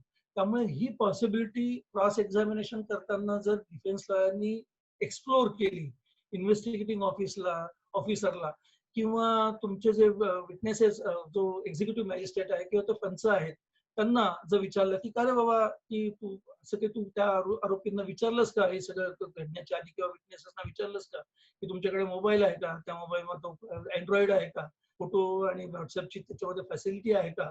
आरोपीला विचारलं की का रे बाबा हे तू आयडेंटिफिकेशन परेड घेण्याच्या आधी इन्व्हेस्टिगेशनच्या टीम मधून कुठल्या लोकांनी तुझे काही फोटो बिटो घेतलेले आहेत का. आता याचे फोटो घेतातच, कारण अटक केल्यानंतर ते फोटो घेण्याची आणि त्याचं रेकॉर्ड तयार करण्याची पद्धत असते, परंतु ते फोटो वेगळे, हे फोटो वेगळे. त्यामुळे अशा स्वरूपाचा काही एखादा आपल्याला मुद्दा उपस्थित करता येतो का डिफेन्स म्हणून, हा एक खूप चांगला मुद्दा आता बोलता बोलता माझ्या लक्षात आला आणि म्हणून मग तो मी म्हटला. त्यामुळे किती काळजी घ्यायला पाहिजे ह्या आयडेंटिफिकेशन परेडवरती विसंबून राहण्याची, ही प्रॉसिक्युशननी लक्षात घेण्याची गोष्ट आहे. आणि आता मगाशी एक मुद्दा थोडासा होऊन गेला सांगताना की विटनेसेसचं जे स्टेटमेंट घेतलं जातं त्या स्टेटमेंट विटनेसला परत वाचून दाखवलं आहे का टेस्ट आयडेंटिफिकेशन परेड घ्यायच्या आधी. हे स्टेटमेंट टेस्ट आयडेंटिफिकेशन कंडक्ट करणारा एक्झिक्युटिव्ह मॅजिस्ट्रेट त्यांनी ते वाचलंय का, त्याला संपूर्ण केसची माहिती आहे का. लक्षात घ्या, एखादा अनोळखी माणूस, मगाशी मी सांगितल्याप्रमाणे एखाद्या अंधाऱ्या ठिकाणी बसमध्ये गर्दी असताना आणि घाबरलेलो असताना मला काहीतरी करतोय आणि मला त्याला आता ओळखायचे 8-10 दिवसांनी, मी त्याचं डिस्क्रिप्शन पोलिसांना दिलेलं आहे किंवा दिलेलं नाही. आणि अशा वेळेला मग त्यावेळेला तिथे लाईट किती होता, किती डिस्टन्सनी मी त्याला बघितलेलं होतं. गुन्हा घडताना गुन्हेगार एका ठिकाणी उभा आहे, ज्याच्या अगेन्स्ट गुन्हा घडतोय तोही एका ठिकाणी उभा आहे आणि तो गुन्हा घडला असं होत नाही. गुन्हा घडताना तो गुन्हेगारही फिरत असतो इकडे तिकडे, ज्याच्या अगेन्स्ट ही घटना घडत असते तोही स्वतःला वाचवण्यासाठी किंवा आणखी काही हेल्प मिळवण्यासाठी इकडे तिकडे पळत असतो. आणि ह्या सगळ्या गडबडीमध्ये किती वेळ त्या गुन्हेगाराला बघायला याला संधी मिळाली, कोणत्या अँगलनी त्याला त्यांनी बघितलेलं होतं. काही वेळेला एखादी घटना घडते असं बघितल्यानंतर एखादा माणूस कुठेतरी कॉट खाली लपून जातो. आता कॉट खाली लपल्यानंतर जेव्हा पोलीस बिलीस येतात किंवा ते गुन्हेगार पळून गेल्यानंतर हा बाहेर येतो, मग पोलिसांना फोन करतो आणि तो सांगतो की असं असं झालं, त्यावेळेला मी घाबरलो, तिथून पळालो, दाराच्या मागे लपलो, कॉट खाली लपलो किंवा कपाटात जाऊन बसलो आणि तिथून मी सगळं बघत होतो त्या फटीतून. आता ह्या फटीतून तो बघत असताना त्याला किती स्कोप आहे की हे सगळे लोक फिरतायत, धमाल चाललेली आहे, मारामाऱ्या चाललेल्या आहेत, विटनेसेस पण एकमेकांच्या अंगावर येत आहेत, त्याच्या अंगावर जात आहेत, आरोपी त्याच्या अंगावर जात आहेत. हे सगळं होत असताना ह्याला किती संधी आहे त्याला बघण्याची की जेणेकरून 8-10 दिवसांनी तो त्या परेडमध्ये त्याला ओळखेल. तर ह्या सगळ्या गोष्टींचा उहापोह सुद्धा तपास करताना तपास यंत्रणेने किंवा आरोपीच्या वकिलांनी त्यावेळेला त्यांच्याकडे हे कागद येतात त्यावेळेला हे बघणं अत्यंत गरजेचं आहे. आता मगाशी मी अंधाराची जी गोष्ट सांगितली की अंधारी रात्र होती, बसमधून सगळे चाललेले, काही वेळेला रस्त्यामध्ये एखादी घटना घडते, स्ट्रीट लाईट तिथे होता का, तो पंचनाम्यामध्ये त्याचा उल्लेख आहे का, त्या स्ट्रीट लाईटची पॉवर किती आहे, त्यावेळेला त्या एरियामध्ये इलेक्ट्रिसिटी होती का गेलेली होती. या सगळ्या गोष्टी पोलिसांनी तपासामध्ये किंवा नंतर आरोपींच्या वकिलांनी त्याला डिफेंड करण्याआधी या सगळ्या गोष्टींची चौकशी आणि काळजीपूर्वक अभ्यास हा केला पाहिजे. त्यावेळेला चांदणी रात्र असते. आता चांदण्या रात्रीमध्ये घटना घडते, लख्ख प्रकाश पडलेला होता आणि मी त्याला त्या चंद्राच्या प्रकाशात बघितलं आणि हा माणूस असा असा होता असं एखादा पुरावा येऊ शकतो. मग आरोपीच्या वकिलांनी काय काळजी घेतली पाहिजे, व चांदणी रात्र होती, ओके, मग त्यावेळेला चंद्राची पोझिशन काय होती, आपलं कॅलेंडर बघावं, त्याच्यामध्ये अमावस्या होती का पौर्णिमा होती का, कोणत्या कलेमध्ये तो चंद्र होता, मग त्याचा प्रकाश त्यावेळेला तिथे किती पडला असला पाहिजे आणि याच्यासाठी तो स्पॉटवरती जाऊन त्याने अभ्यास केलेला आहे का, हे सगळ्या गोष्टी पण बघणं गरजेचं आहे. ह्या सगळ्या गोष्टींचा विचार हे टेस्ट आयडेंटिफिकेशन परेड करताना सुद्धा होणं गरजेचं आहे. या सगळ्या गोष्टी त्या टेस्ट आयडेंटिफिकेशन परेड कंडक्ट करणाऱ्या माणसाला माहिती पाहिजेत, कारण हे मेकॅनिकल होईल अदरवाईज. मी परेड कंडक्ट करतोय आणि मी एखाद्या विटनेसला सांगितल्यावर त्याला आणणार आहे बाबा, मग तो येतो, हा बाबा ओळख देतो आणि मग तो कोणत्या तरी एका माणसाकडे बोट दाखवतो, हा माणूस होता. कोणत्या कॉन्टेक्स्ट मध्ये हा साक्षीदार त्या आरोपीला त्या 10-12 जणांमधून ओळखतो हे पण महत्वाचं आहे ना. कोणत्या कॉन्टेक्स्ट मध्ये ओळखतो, 6-7 जणांनी हल्ला केलेला आहे, त्याच्यामधला एक जण दारापाशी उभा होता, तो सगळ्यांवरती नजर ठेवत होता बाहेरून कोण येते की नाही, तो माणूस हा होता का, प्रत्यक्ष हातामध्ये लोखंडी काम घेतलेला माणूस होता का, प्रत्यक्ष लोकांच्या अंगावरनं दागिने ओढबाडून घेणारा माणूस होता, हे पण म्हणणं गरजेचं आहे ना. आणि त्याप्रमाणे जर डिस्क्रिप्शन त्याचं प्रिव्हियस स्टेटमेंट मध्ये नसेल 162 सेक्शन खालच्या, किंवा त्याच्यानंतरच्या सप्लिमेंटरी स्टेटमेंटमध्ये किंवा त्याच्यानंतरच्या 164 स्टेटमेंटमध्ये जर हे डिस्क्रिप्शन असेल तर मग डिफेन्स लॉयरला खूप मोठा स्कोप यामध्ये क्रॉस एक्झामिनेशन करताना मिळतो की बाबा तू ओळखताना हे स्टेटमेंट करून तू ते ओळखलंस, परंतु हे असं स्टेटमेंट तू तुझ्या प्रिव्हियस स्टेटमेंटमध्ये केलेलं नाहीस, केलं होतंस का पोलिसांना? मग तू हो म्हणतं केलं होतं, मग ते केलं होतं पण तू त्या जबाबामध्ये लिहिलेलं नाही की हा माणूस जो तू आता ओळखतो ज्याचं नाव सो अँड सो आहे, ज्याचं डिस्क्रिप्शन सो अँड सो आहे, तर ह्या डिस्क्रिप्शन करणाऱ्या माणसाने असं असं केलेलं होतं जे तू आता सांगतोय टेस्ट आयडेंटिफिकेशन पिरियडमध्ये. त्यामुळे त्याची एव्हिडन्शियल व्हॅल्यू त्याप्रमाणे कमी होत जाते. त्यामुळे घटना घडताना काय परिस्थिती होती, लाईट अवेलेबल होता की नव्हता, डिस्टन्स किती होतं, आरोपी मधलं आणि ओळखणाऱ्या माणसामधलं डिस्टन्स किती होतं, त्या माणसाला आरोपीला बघण्याची अपॉर्च्युनिटी किती होती, कोणत्या बाजूनी कोणत्या अँगलनी तो त्या आरोपीला बघत होता, किती आरोपी होते, त्यांनी सगळ्या आरोपींचं वर्णन केलं का एकाच वर्णन करतो, या बऱ्याच गोष्टी या प्रॉसिक्युशननी पण इन्व्हेस्टिगेशन करताना सांभाळल्या पाहिजे. त्याचप्रमाणे डिफेन्स लॉयरनी पण हे डिफेन्स क्रॉस करताना या गोष्टींचा विचार करून काळजीपूर्वक त्याची क्रॉस केली पाहिजे. या गाईडलाईन्स वरती आपण होतो, तर ह्या गाईडलाईन्स ज्या आहेत त्या अत्यंत बारकाईने बघणं हे अत्यंत गरजेचं आहे. मला वेळेची थोडीशी जे कंडक्ट करतात त्यांनी थोडं वेळेचं आम्हाला भान ठेवावं, कारण काल आपल्याला प्रश्न आहे, वेळ आहे. मिळाला नाही. अजून एक आहे, 15 मिनिटं आहेत मला असं आहेत वाटतं. आहेत आहेत आहेत. तर मग आणखीन एक महत्वाचा मुद्दा आहे की एक सायटेशन आहे, मी नंतर ते कोट करीन की आयडेंटिफिकेशन घेण्याआधी आरोपीला जर विचारलं गेलं की बाबा रे तुझे वकील हे आयडेंटिफिकेशन परेड घेताना हजर राहण्याची तुझी इच्छा आहे का? प्रोव्हिजन मध्ये कुठे तसं दिसत नाही, परंतु एक प्रोव्हिजन अशी आहे की इंट्रॉगेशन करताना 164चा जबाब घेताना आरोपीचा जबाब घेताना आरोपीच्या वकिलांना तिथे असणं, जर आरोपीची इच्छा असेल तर हजर ठेवणं गरजेचं आहे. त्याचप्रमाणे आयडेंटिफिकेशन परेड करताना सुद्धा जर त्यांनी इच्छा व्यक्त केली की माझे वकील तिथे हजर पाहिजेत, त्यांच्या समोर हे सगळं पारदर्शकपणे व्हायला पाहिजे, तर एका जजमेंटमध्ये मेहरबान हायकोर्टाने असं जजमेंट दिलेलं आहे की yes he has a right of presence of his lawyer or the counsel while the identification parade is being conducted.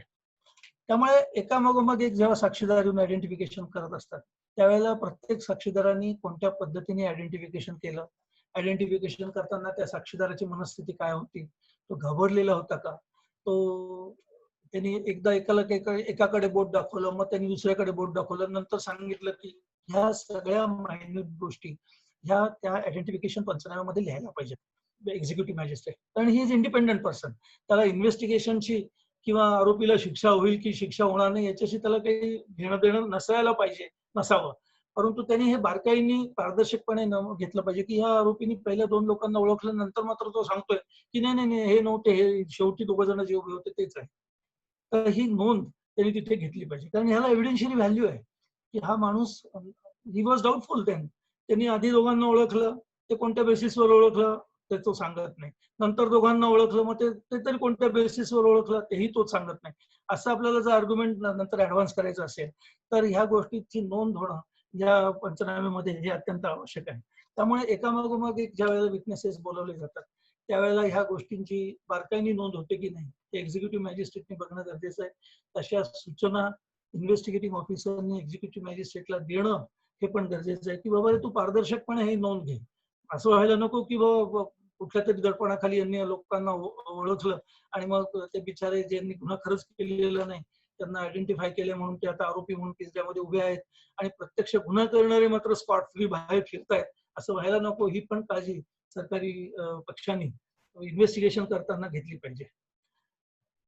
दुसरी एक काळजी जी घेणं महत्वाचं आहे की काही वेळेला असं होतं की 5-6 साक्षीदार असतात किंवा 4 साक्षीदार असतात ज्यांना आयडेंटिफिकेशन घ्यायचे, आयडेंटिफाय करायचे. एक साक्षीदार आल्यानंतर दुसरा साक्षीदार येतो, ज्या साक्षीदारच्या खोलीमध्ये ते साक्षीदार बसवलेले असतात, आरोपींना वेगळ्या खोलीमध्ये बसवलेले असतात. आधी आरोपींना सगळं बोलवलं जातं, त्यांना सूचना केली जाते की बाबा तुला काही कपडे बदलायचे आहेत का, मग तो जर म्हणाला हो बदलायचे आहेत, मग त्यांनी कपडे बदलल्यानंतर तुला कोणत्या योग्य वाटेल त्या नंबरला हे 12 जण उभे आहेत त्याच्यामध्ये तू कोणत्या नंबरला उभा राहायचं ते तू ठरव, मग तो 7व्या नंबरला जाऊन उभा राहतो. ह्या गोष्टींची नोंद तिथे मायन्युटली घेतल्या पाहिजे. नंतर एक विटनेस आल्यानंतर तो विटनेस परत जातो, आणि त्याच्याऐवजी दुसरा विटनेस त्यानंतर येतो आयडेंटिफिकेशन परेडसाठी. परत जाणारा जो विटनेस आहे तो त्याच खोलीमध्ये गेलाय की नाही याची पण नोंद ह्या एक्झिक्युटिव्ह मॅजिस्ट्रेटनी घेणं गरजेचं आहे. कशासाठी? कारण हा विटनेस गेल्यानंतर दुसरा विटनेस आतमध्ये येतो, परंतु त्यावेळेला 4 विटनेस पैकी इतर 2 विटनेस तिथे उभे असतात आतमध्ये किंवा बसलेले असतात त्या खोलीमध्ये. त्यामुळे आधी आयडेंटिफाय करून गेलेला विटनेस आतमध्ये गेल्यानंतर त्यांना दोघांना सांगू शकतो, अरे त्यांनी काळा शर्ट घातलेला आहे बरं का, त्याला दाढीवर 3ऱ्या नंबरला उभा आहे बरं का. हे होऊ नये म्हणून जो आयडेंटिफाय करणारा विटनेस आहे त्याचं आयडेंटिफिकेशन परेड झाल्यानंतर त्याला दुसऱ्या एखाद्या खोलीमध्ये जाण्याची सूचना केली पाहिजे, ज्या खोलीमध्ये बाकीचे इतर विटनेसेस बसलेले नाहीत. आणि ह्याची नोंद त्या एक्झिक्युटिव्ह मॅजिस्ट्रेटनी त्या पंचनाम्यामध्ये घेतलेली पाहिजे. ही नोंद जर घेतलेली नसेल तर मग डिफेन्स विटनेसनी ह्या नोंदीचा का घेतलेली नाही? आधी विचार 4 विटनेसेस होते, मग एकाच खोलीमध्ये ते बसलेले होते. मग पहिला विटनेस गेल्यानंतर एक विटनेस आला, मग तो विटनेस त्या खोलीत जाऊन बसला, मग हा दुसरा विटनेस गेल्यानंतर तिसरा विटनेस आला. हे जर रेकॉर्डवरती क्रॉस एक्झामिनेशन मध्ये घेतलं तर अँपल स्कोप मिळतो आर्ग्युमेंट करायला की साहेब या बाकीच्या 3 विटनेसेसनी जे काही आयडेंटिफिकेशन केलंय त्याला काय अर्थ आहे? कारण एक विटनेस आतमध्ये गेल्यानंतर त्यांनी एव्हरी पॉसिबिलिटी, कारण चर्चा होणारच ना, अरे बाबा काय झालं, प्रत्येकाला उत्सुकता असते कारण हा नवीन प्रकार असतो प्रत्येक विटनेससाठी. अरे बाबा काय झालं, मग मी ओळखलं ना, मी काय 3ऱ्या नंबरला तो उभा आहे त्याला ओळखलं बरं का, त्याच्या हातामध्ये लोखंड. ह्या चर्चा आतमध्ये होण्याची शक्यता असते आणि त्यामुळे ह्या चर्चा अशा होऊ नयेत. त्याच्यामध्ये पारदर्शकता राहावी, कारण ह्याच्यामध्ये जसं आपण प्रॉसिक्युशनसाठी जसं आपण काळजी घेतो त्याचप्रमाणे आरोपीसाठी सुद्धा काळजी घेण्याची जबाबदारी ही प्रॉसिक्युशन वरती आहे ना, किंवा डिफेन्स लॉयरवरती नाही आहे, ती प्रॉसिक्युशन वरती आहे. कारण ज्या काही गोष्टी तपासामध्ये येतात त्या फेअरली मांडणं हे फार महत्वाचं आहे. त्याचप्रमाणे जे सरकारी वकील कोर्टामध्ये बाजू मांडतात ते काही पोलीस प्रॉसिक्युटर म्हणून बाजू मांडत नाही. पोलिसांना जे वाटतं तेच मी मांडलं पाहिजे असं नाही आहे. त्यांनी सुद्धा फेअरली कोर्टासमोर मांडलं पाहिजे. तर फेअरली त्यांच्या लक्षात आलं की बाबा या आयडेंटिफिकेशन परेडमध्ये काही अर्थ नाही आहे. 6 आयडेंटिफिकेशन परेड घेतल्या त्यातल्या 5 लोकांनी ओळखलेले नाहीत, त्यामुळे 6व्या माणसाने ओळखलेला त्याला काय एव्हिडेन्शियल व्हॅल्यू राहत नाही.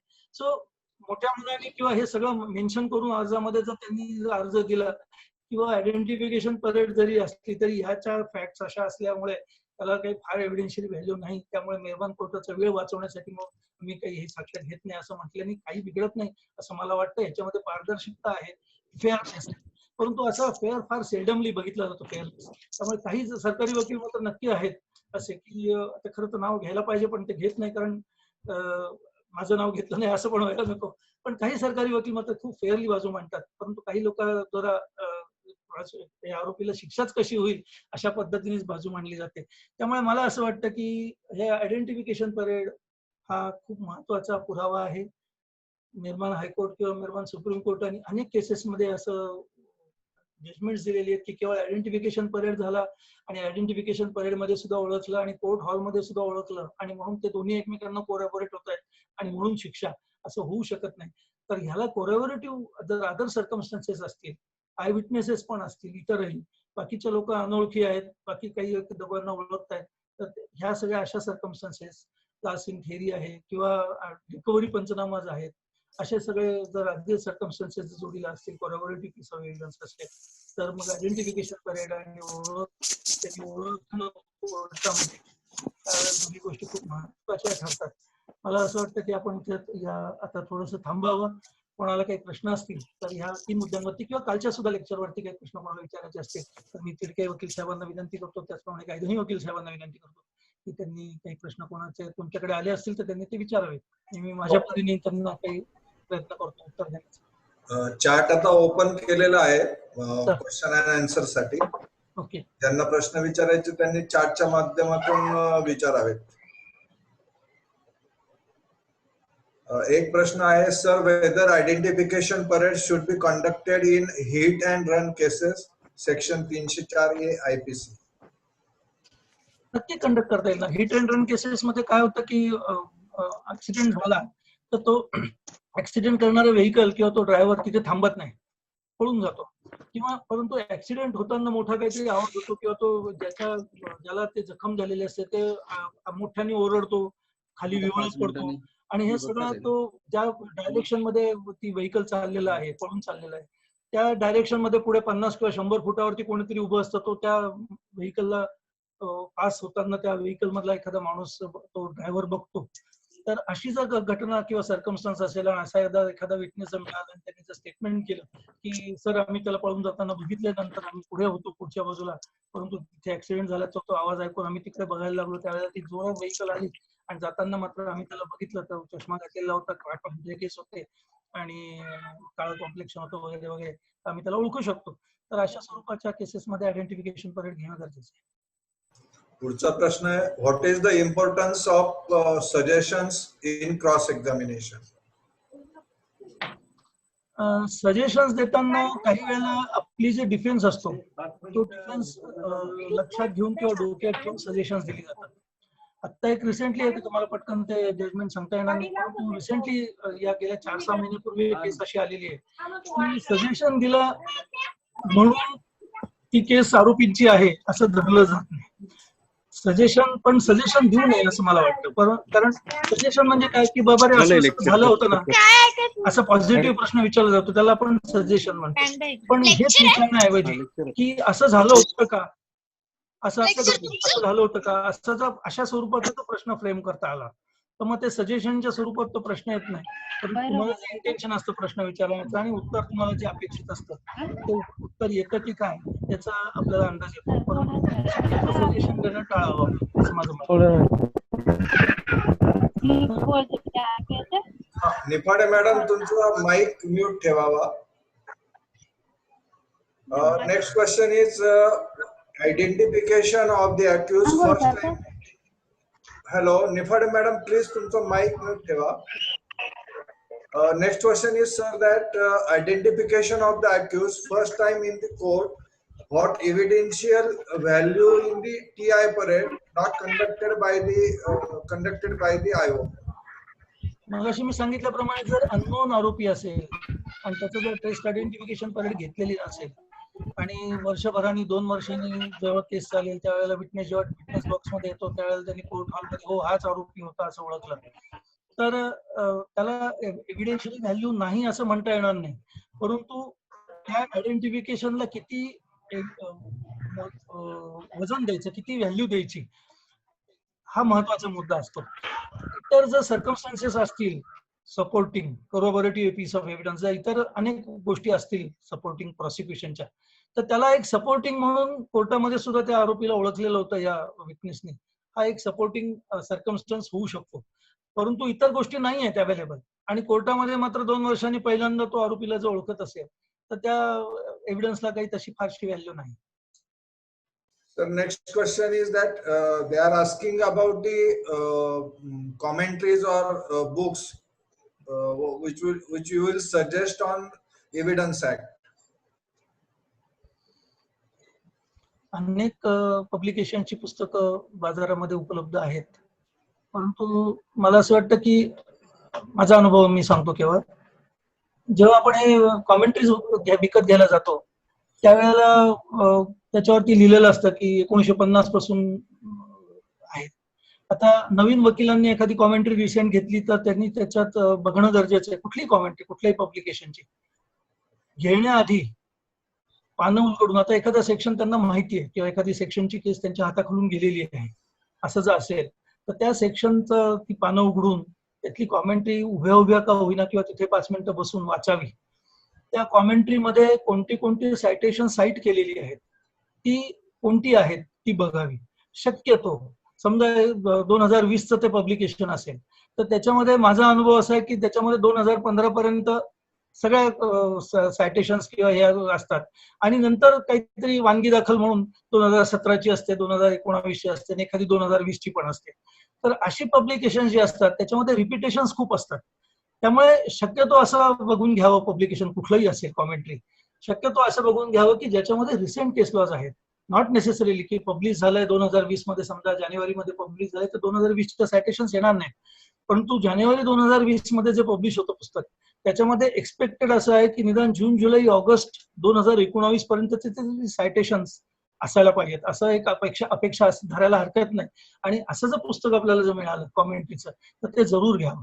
दुसरं असं एखादं AIR म्हणा किंवा सुप्रीम कोर्ट जजमेंट किंवा असे कुठले तरी एखादं व्हॉल्यूम आपल्याकडे दर महिन्याच्या महिन्याला येईल, असा पण एक आपण करणं गरजेचं आहे.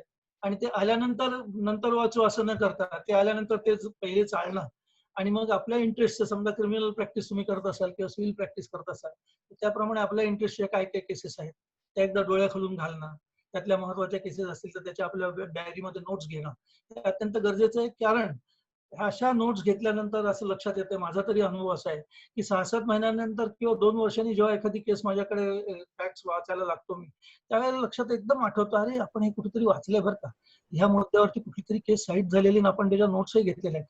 आणि मग आपण त्यानंतर मागच्या नोट्स बघायला लागतो आणि त्या नोट्स बघताना आणखीनही इतर गोष्टी आपण खूप वाचतो, त्यामुळे चांगला अभ्यास होतो. त्यामुळे कुठलंही पुस्तक घेताना, कुठल्याही पब्लिकेशनचं असेल, त्याच्यामध्ये रिसेंट केस लॉज मेन्शन केलेले आहेत की नाही ते पहा. आणि एखादं तरी मंथली रिपोर्टर जनरल हे आपण लावावं असं मला वाटतं. Sir, next question is that की आयडेंटिफिकेशन परेड होताना जे डमी आरोपी असतात ते मिनिमम किती असावेत? दोघा जणांना जर उभं करायचं असेल, 2 आरोपींचं जर आयडेंटिफिकेशन एका परेडमध्ये घ्यायचं असेल तर जे गाईडलाईन्स दिलेले आहेत त्याच्यामध्ये 8 किंवा 8 पेक्षा जास्त डमीज असावेत. आणि 2 पेक्षा जास्त आरोपींना जर ते एका परेडमध्ये उभं करायचं असेल तर 10 ते 12 डमीज त्याच्यामध्ये असाव्यात, अशा गाईडलाईन्स आहेत. तर मला असं वाटतं की 2 पेक्षा जास्त आरोपींना उभं करणं योग्य होणार नाही. 10 किंवा 12 डमीज असाव्यात, ते एकसारखे दिसणारे असावेत, त्यांचं वर्णन मिळतं जुळतं असावं आणि अशा डमीज मध्ये आरोपींना उभं केलं तर जास्त चांगलं आयडेंटिफिकेशन परेड सिद्ध होण्याची शक्यता आहे. There is one more request that आपण जे परिपत्रक मगा रेफर केलं TRO2 वगैरे, तर ते त्यांनी जरा डिटेल मध्ये परत ते सांगण्यासाठी. It's a circular of the government of Maharashtra, home department, त्याचा नंबर परत एकदा. TRO-2460/16653 Roman 9. हे जे डेटेड 16/8/1963. उद्या आपण हे परिपत्रक सगळ्यांना रेफर करू शकू PDF फॉर्मॅट मध्ये. पण लक्षात घ्या, हे परिपत्रक आहे 63 सालचं. त्याच्यानंतर बॉम्बे हायकोर्ट ज्युडिकेचरनी क्रिमिनल मॅन्युअल मध्ये गाईडलाईन्स दिलेले आहेत. त्यामुळे हे परिपत्रक तर बघाच बघा, परंतु क्रिमिनल मॅन्युअल मध्ये हायकोर्टाचं जे मॅन्युअल आहे त्याच्यामध्ये जे गाईडलाईन्स दिलेले आहेत त्याचा अभ्यास करणं अत्यंत गरजेचं आहे. Sir, next question is that if secondary CA report filed by police, what procedure of that? Secondary CA report म्हणजे ओरिजिनल मिळत नाही म्हणून सेकंडरी आणला असं? काही कळायला नाही ते. बरं, ओके. पण सेकंडरी एव्हिडन्स प्रूव्ह करण्यासाठी ज्या काही क्रायटेरिया पाहिजेत त्या क्रायटेरिया फॉलो करणं प्रॉसिक्युशनने गरजेचं आहे, किंवा त्या क्रायटेरिया फॉलो केला नाही म्हणून डिफेन्स लॉयरनी पण तो डिफेन्स घेणं गरजेचं आहे. कारण ओरिजिनल CA रिपोर्ट कुठे आहे हे प्रॉसिक्युशननी पहिले सांगणं अत्यंत गरजेचं आहे. जर ओरिजिनल CA रिपोर्ट जर मिसप्लेस झालेला असेल, तो मिसप्लेस कधी झाला, कसा झाला, कोणत्या सर्कमस्टन्सेस मध्ये झाला, हे प्रॉसिक्युशननी दाखवून देणं अत्यंत गरजेचं आहे. आणि मग कोर्टाची परवानगी घेऊन सेकंडरी एव्हिडन्स म्हणून त्याची कॉपी, त्या CA रिपोर्टची कॉपी प्रोड्यूस करणं गरजेचं आहे. त्यामुळे एव्हिडन्शियल व्हॅल्यू त्याला किती आहे हा आणखीन वेगळा मुद्दा आहे. परंतु सेकंडरी एव्हिडन्स प्रोड्यूस करताना ज्या ज्या काही काळज्या घ्याव्या लागतात, ज्या तरतुदींचं पालन करणं गरजेचं आहे, त्या तरतुदी फॉलो करणं प्रॉसिक्युशनने गरजेचं आहे. पुढचा एक प्रश्न असा आहे, त्यांनी विचारला की CA रिपोर्ट किती दिवसात येणे आवश्यक आहे? CA रिपोर्ट लवकर पाहिजे असल्यास कोर्टाकडे अर्ज करता येईल का? CA रिपोर्ट खरं तर अपेक्षित असतं की CA कडे गेल्यानंतर तो साधारण महिना 1.5 महिन्याच्या आत, म्हणजे चार्जशीट दाखल करायच्या आत येणं गरजेचं आहे. कारण चार्जशीट मध्ये ज्या कॉपीज आपण आरोपींना देतो सेक्शन 207 खाली, तर त्या कॉपीज मध्ये जर CA रिपोर्टची सुद्धा कॉपी आरोपीला देता आली तर मग आरोपीला त्याचा डिफेन्स ठरवताना खूप फायदा होतो. बऱ्याच वेळेला डिफेन्स ओपन होऊन जातो आणि मग 6वा-7वा साक्षीदार झाल्यानंतर CA रिपोर्ट रेकॉर्डवरती येतो. त्यावेळेला आपण ऑलरेडी डिफेन्स घेऊन बसलेला असतो आणि मग तो CA रिपोर्ट अडचणीचा ठरतो, असं होण्याची शक्यता आहे. परंतु कोर्टाकडे अर्ज देणं आणि कोर्टाकडनं डायरेक्शन्स मागणं की लवकरात लवकर CA रिपोर्ट दाखल करा, हे मला वाटतं योग्य होणार नाही. कारण मग इन्व्हेस्टिगेशन मध्ये कोर्टाने भाग घेतला अशा स्वरूपाचं ते प्रकरण तयार होईल आणि कोर्ट अशा कुठल्याही डायरेक्शन देईल असं मला वाटत नाही आणि देऊ पण नाही. चालेल, आपली वेळ आता संपत आलेली आहे. मी आता गायधनी साहेबांकडे हँडओव्हर करतो. गायधनी साहेब प्लीज कंटिन्यू. हॅलो.